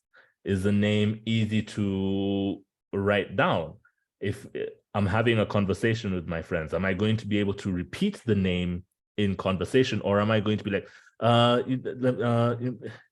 can't, let me look for the name, and pull out my phone and start trying to figure out, how does this guy spell the business name? You don't want that. You want people to be able to, the name just rolls off the tongue. Okay, it's simple, it's short, and it's catchy. So that's step one. That's your first question. Now, your second question, and I'll ask this one very, try and be as clear as possible with this question. Okay, so are you an employee in your business, or are you the owner of your business? I'm the founder. Okay. That being said, the founder's job should not be to do marketing. The founder's job, yes, a lot of the marketing will be based off of the founder's contact list, but that's not your job, right? Otherwise, you will get so overwhelmed. And I'm telling you this as a professional working in social media management and in marketing, basically, okay? I myself get overwhelmed because of the amount of content that I create, because of the amount of work that I have to put in. And that's, I'm not even thinking about, okay, what are the sales going to look like? Have I paid my people this month? How, you know, there's so much that comes into it. There's things that you need to be able to set out and say, this is my duty, okay? And this is More's duty as such and such, and this is so-and-so's duty as such and such. You're an entity, you're a business, okay? If you start now jumping into everything and going back and forth, that's where you have the unfortunate situation of, you know what, let me just close down because I am tired, right? And I know that for a fact because you know what, I have experienced the exact same thing. I was tired, okay? You don't want that, especially if you're looking for success. You don't want to be tired. You want to be able to wake up in the morning and say, let's do this. Let's keep going. Let's keep pushing. And, you know, it gives you that extra fire, but you can't do everything by yourself, right? As much as, you know, as founders, you'd want everything to be perfect. In reality, nothing is going to be perfect, okay? You'll get very close and there'll always be that feeling of, you know, it could be a little bit better. And, you know, you try and push and you try and make it a little bit better and you break everything, right? You don't want that. Just select your duties as the founder, as the CEO, okay? And decide from there, right, this is what I'm going to be able to deal with. The rest now I'm going to try and start finding people to be able to deal with it. So that now you can think about the bigger things. Are you looking for investment? Are you looking for money? Where is this money coming from? In my words, I say it frees up processing power. You know how you're on your computer and then you have horrible example is the amount of tabs I have open, okay?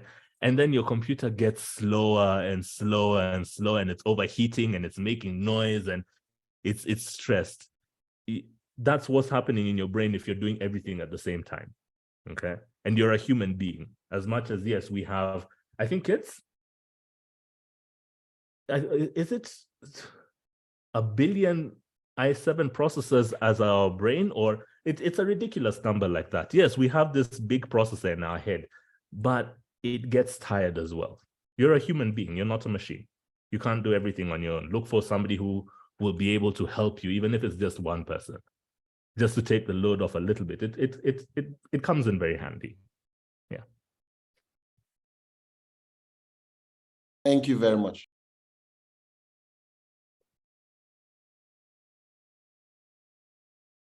Sorry, I'm muted. Balogun, you're up next. Thank you, Murray. Balogun, you're up next.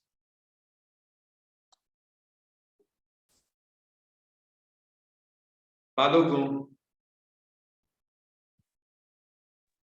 Yes, I'm here. Good evening. Okay, your question. Okay, thank you very much. Thank you, Maria.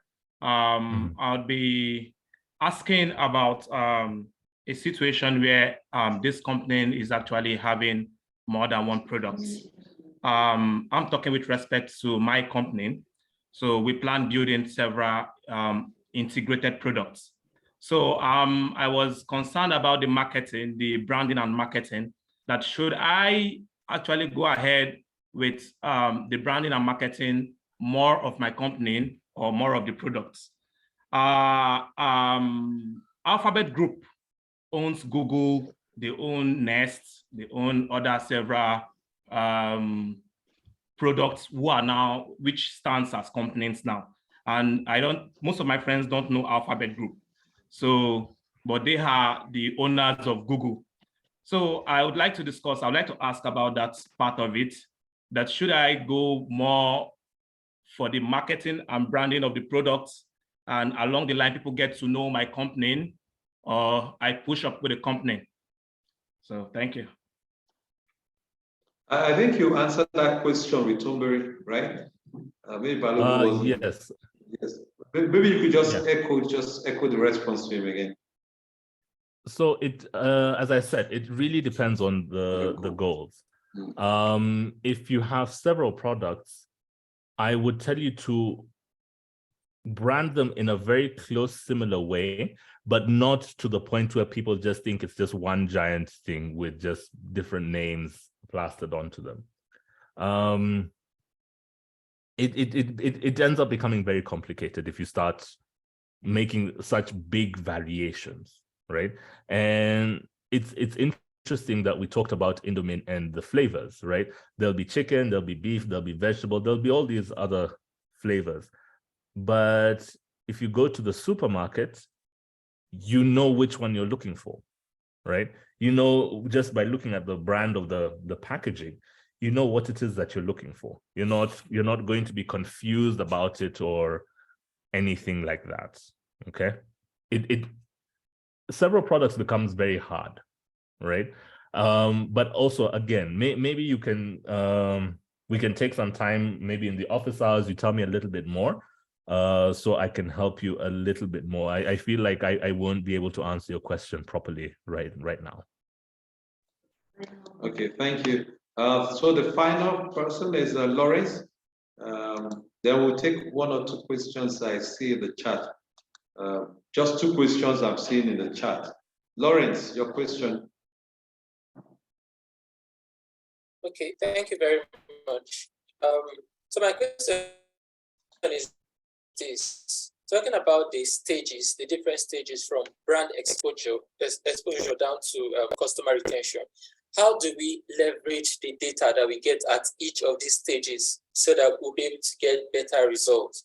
Because, for instance, we have a visibility of the amount of people that come on, let's say, a platform on a site, but they don't pass a certain stage. And then you have another set that pass that stage and have gone to the next stage, but they don't go past that next stage. And then you have the ones that in different levels. So how do we use this data? Because we have the data, how do we use the data to better our marketing, to communicate better with these people? Because there has to be something that made them come on board first initially to even look at the platform. It means it kind of rang a bell for them. So how do we use that data to get them on? Yeah. That's a juicy question. That one I'll give you, Lawrence. That's brilliant. So marketing, yes, is very data centered. Okay. Now, when you're talking about a site, I find sites easier to maneuver because you know where people are dropping off on. Now, when you see the information that you get, I don't know, are you using Google Analytics? What are you using for your sites? Okay, I use Hotjar. Hotjar. Yeah. So are you able to see a heat map of where people are spending time on your website? What kind of data are you getting? Yes, so we have data like how many people have boarded the site, how many people have logged into the site, and how many people are signing up after that, and then how many people are actually creating transactions, and then how many people are going forward with those transactions, like to go to the transaction. So this stage is just like there are certain blockades that might be there, that might be coming in to hinder those moves. It sounds to me that you're having an issue with the language that you're using on your website. I haven't seen your website. Maybe you can drop it into the chat and then I'll have a look at it. But instantly, the first thing that I'm feeling is that there could be something that is not particularly clear, whether it's your call to action or maybe your website is too cluttered, that could be causing people to drop off quickly. But yeah, okay, I'll give it a quick once over.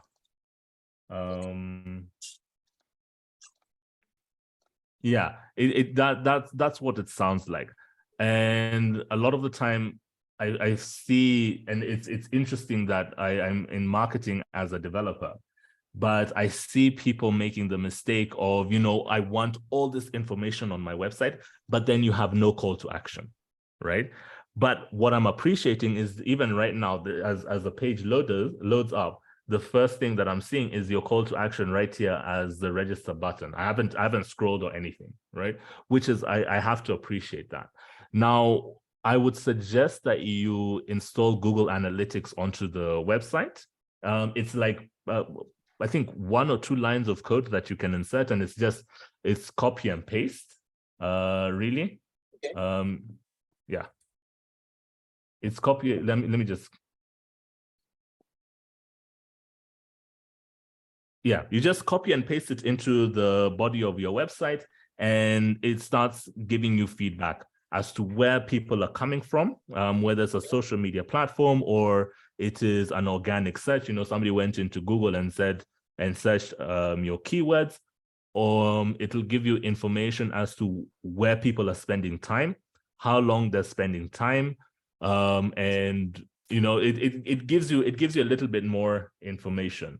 So yeah, that could be the direction that you take, so you get a little bit more information. Now, when I think about it, and I'm listening to the issue that you're having of, you know, clients dropping off, how do you make modifications to your marketing?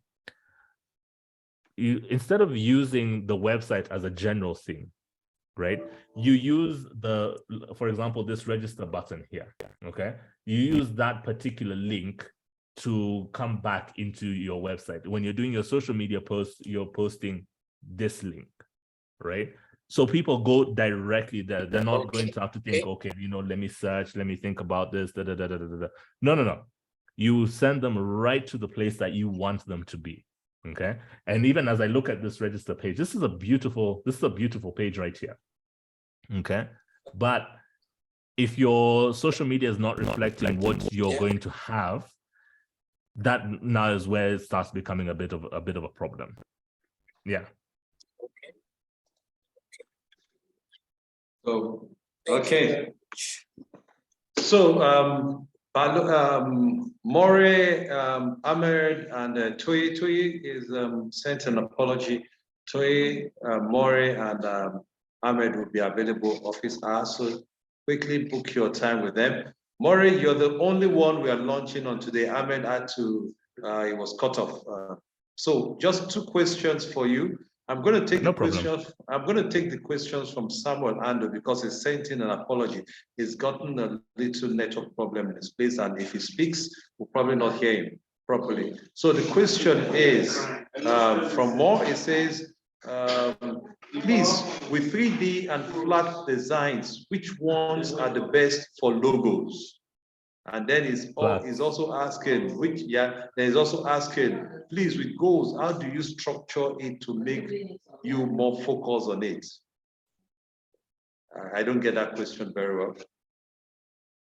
It says, so please, with the goals, how can you structure it to make you more focused on it? So how do you structure your goals to make you more focused? I think that's what it's saying.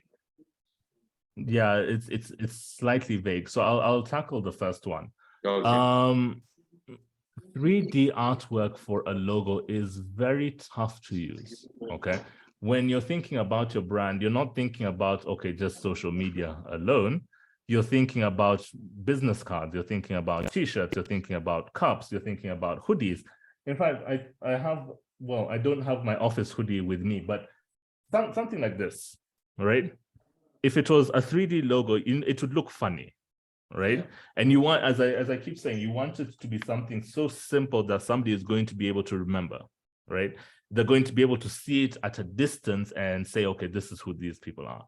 I'll also looking at Lawrence's website. The logo is simple. It's very clear, okay? That clarity is what a customer is going to look for. The more clutter, you know, and 3D, let me not lie, 3D looks nice, okay? But is it practical? Is it going to be something that somebody is going to look at and say, I can easily associate with this thing, okay? There's a level of cleanliness that you could bring out that a logo can give you, right? And to make that logo as simple and as clear as possible, just keep it flat. right? It gives you this huge world that you can work with. Then later on, perhaps you want to create a different product that, you know, would inspire into, you'd want to have a younger demographic, or, you know, anything it could be. It could be a little bit more fun, or whatever it could be. For example, like Monster, right? They present themselves as this fun, you know, us guys are out there, where doing the stunts and doing all these things. That's, their logo makes sense. But if you look at certain places, they have the flat logo, okay? And yes, you know, they'll put a little bit of shadow here and there, but in reality, it's still going to be the flat logo. So I would say use the flat logo. Then if you're going to decide that you're going to create another product that has this different function, then you can experiment with a 3D logo.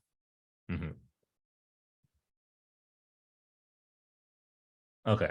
Samuel has made his question a little bit more clear. Thank you. Then we'll take the closing question from Abubakar Ghana. It says, what?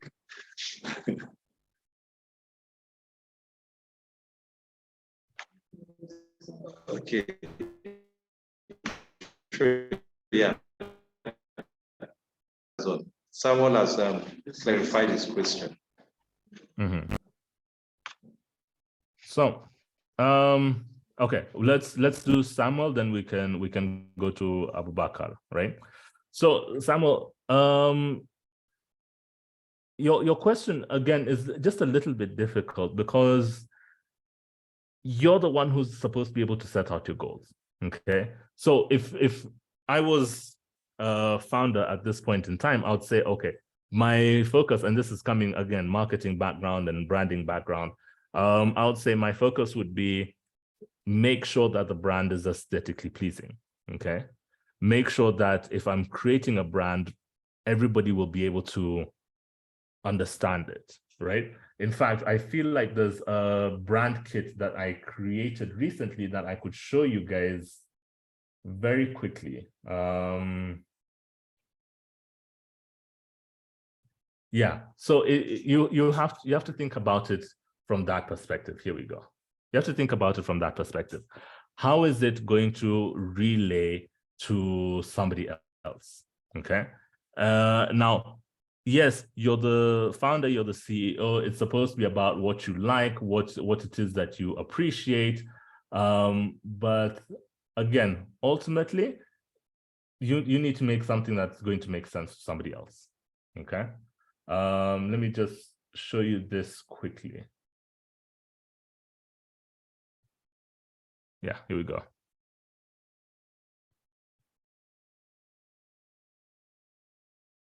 Okay, can you see my screen?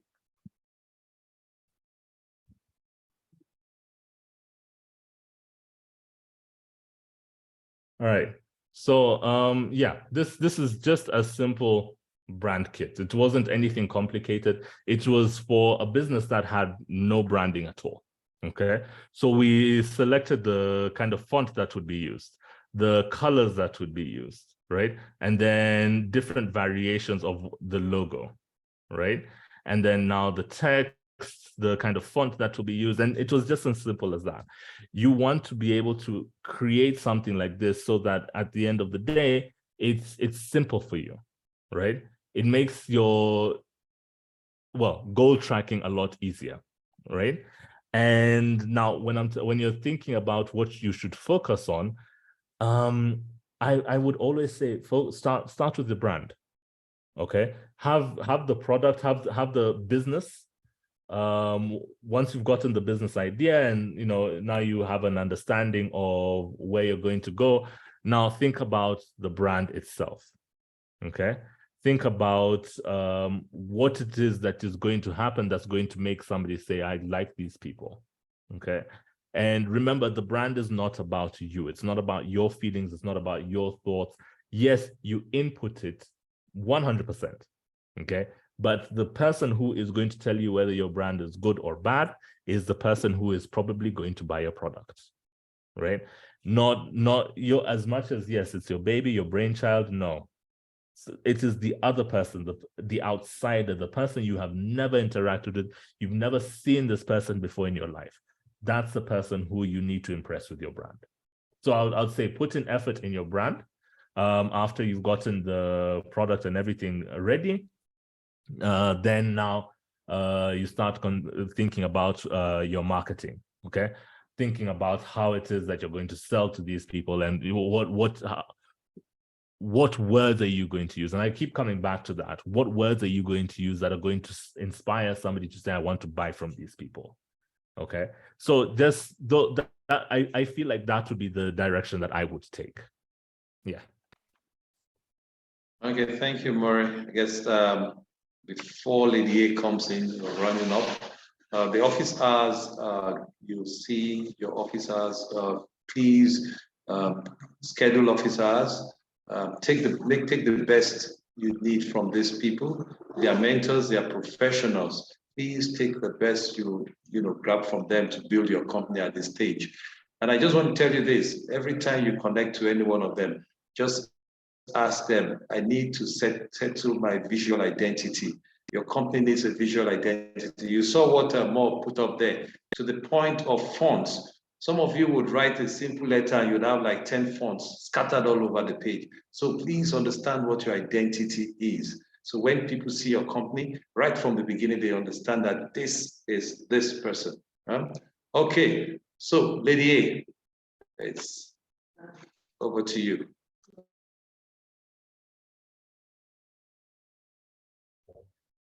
Yes, so it's been a great evening with a lot of insightful information shared on branding and design. And founders, I hope you've learned some new stuff, from the information or knowledge passed on by the mentors. So wise thing to do, book the office hours so that you can engage further. The one-on-one is quite helpful, as you already all know. And to the mentor, Mo, thank you so much. Thank you also to Ahmad. He had to jump off at some point, but he'll also be scheduling office hours. Toye got stuck somewhere in Ibadan and also sent apologies, but he will also be setting up his office hours. And then for those of you who will be needing, services for branding and design, so we'll work with all of them to, give you a package that you can work with to help with your branding for your company. So that's it for this evening.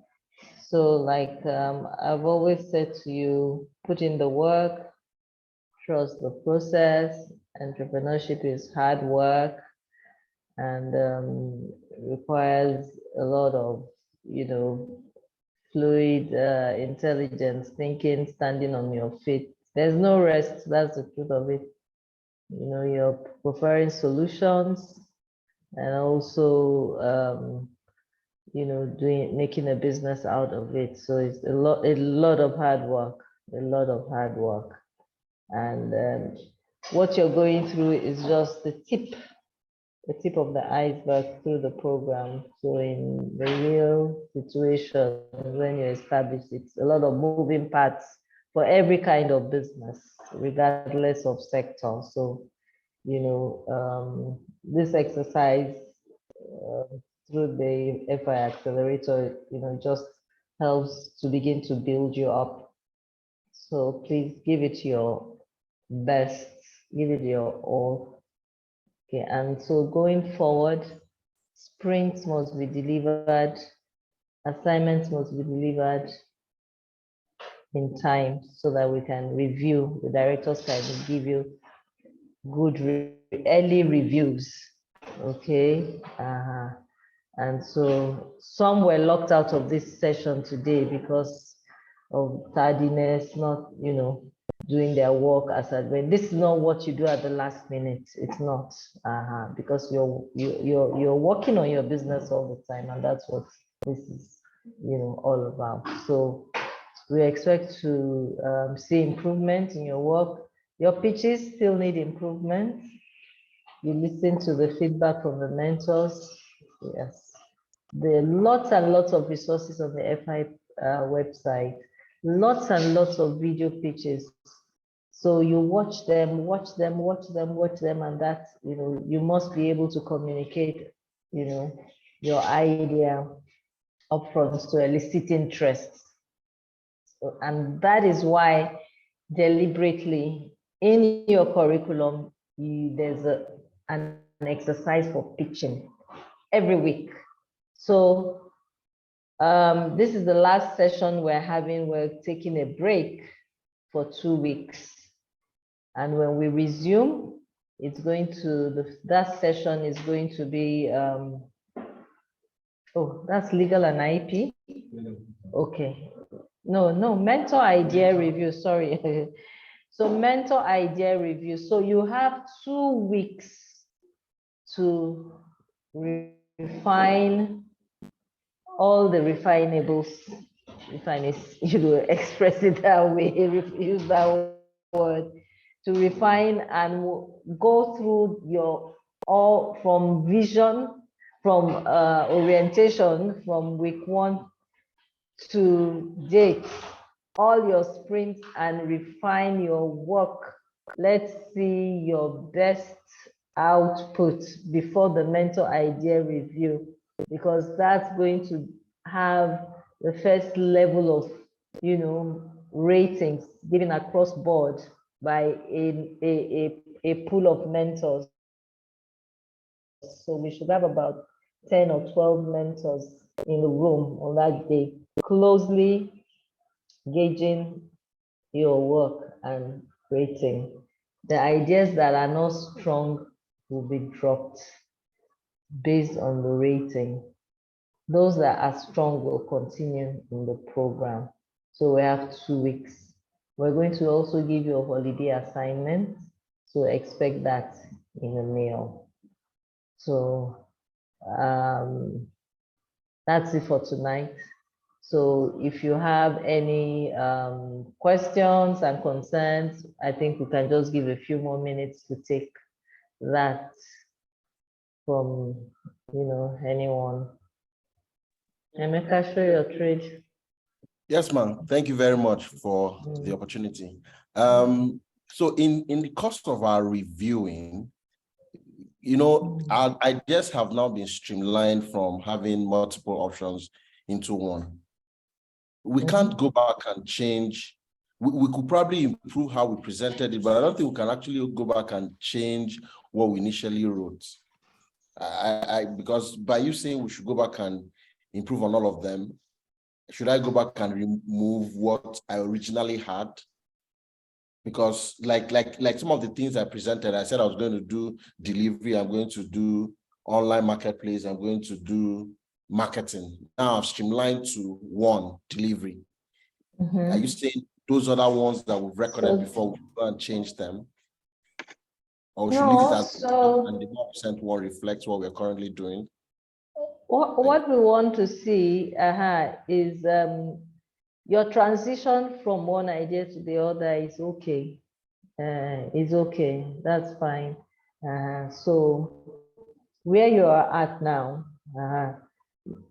just make sure that it's the best, okay, of what, that idea, ought to be, work on your pitches, work on the market research, okay? That market research that you did, those customer interviews that you did that brought you to this point, we need to see that clearly. Yes. Also, I just wanted to add, the evolution of your company is important history for you. So don't erase out anything. I started from this point. I metamorphosize for this reason, and this is where I am now. It's important for you. So don't delete anything, don't change anything. Just, it's a process.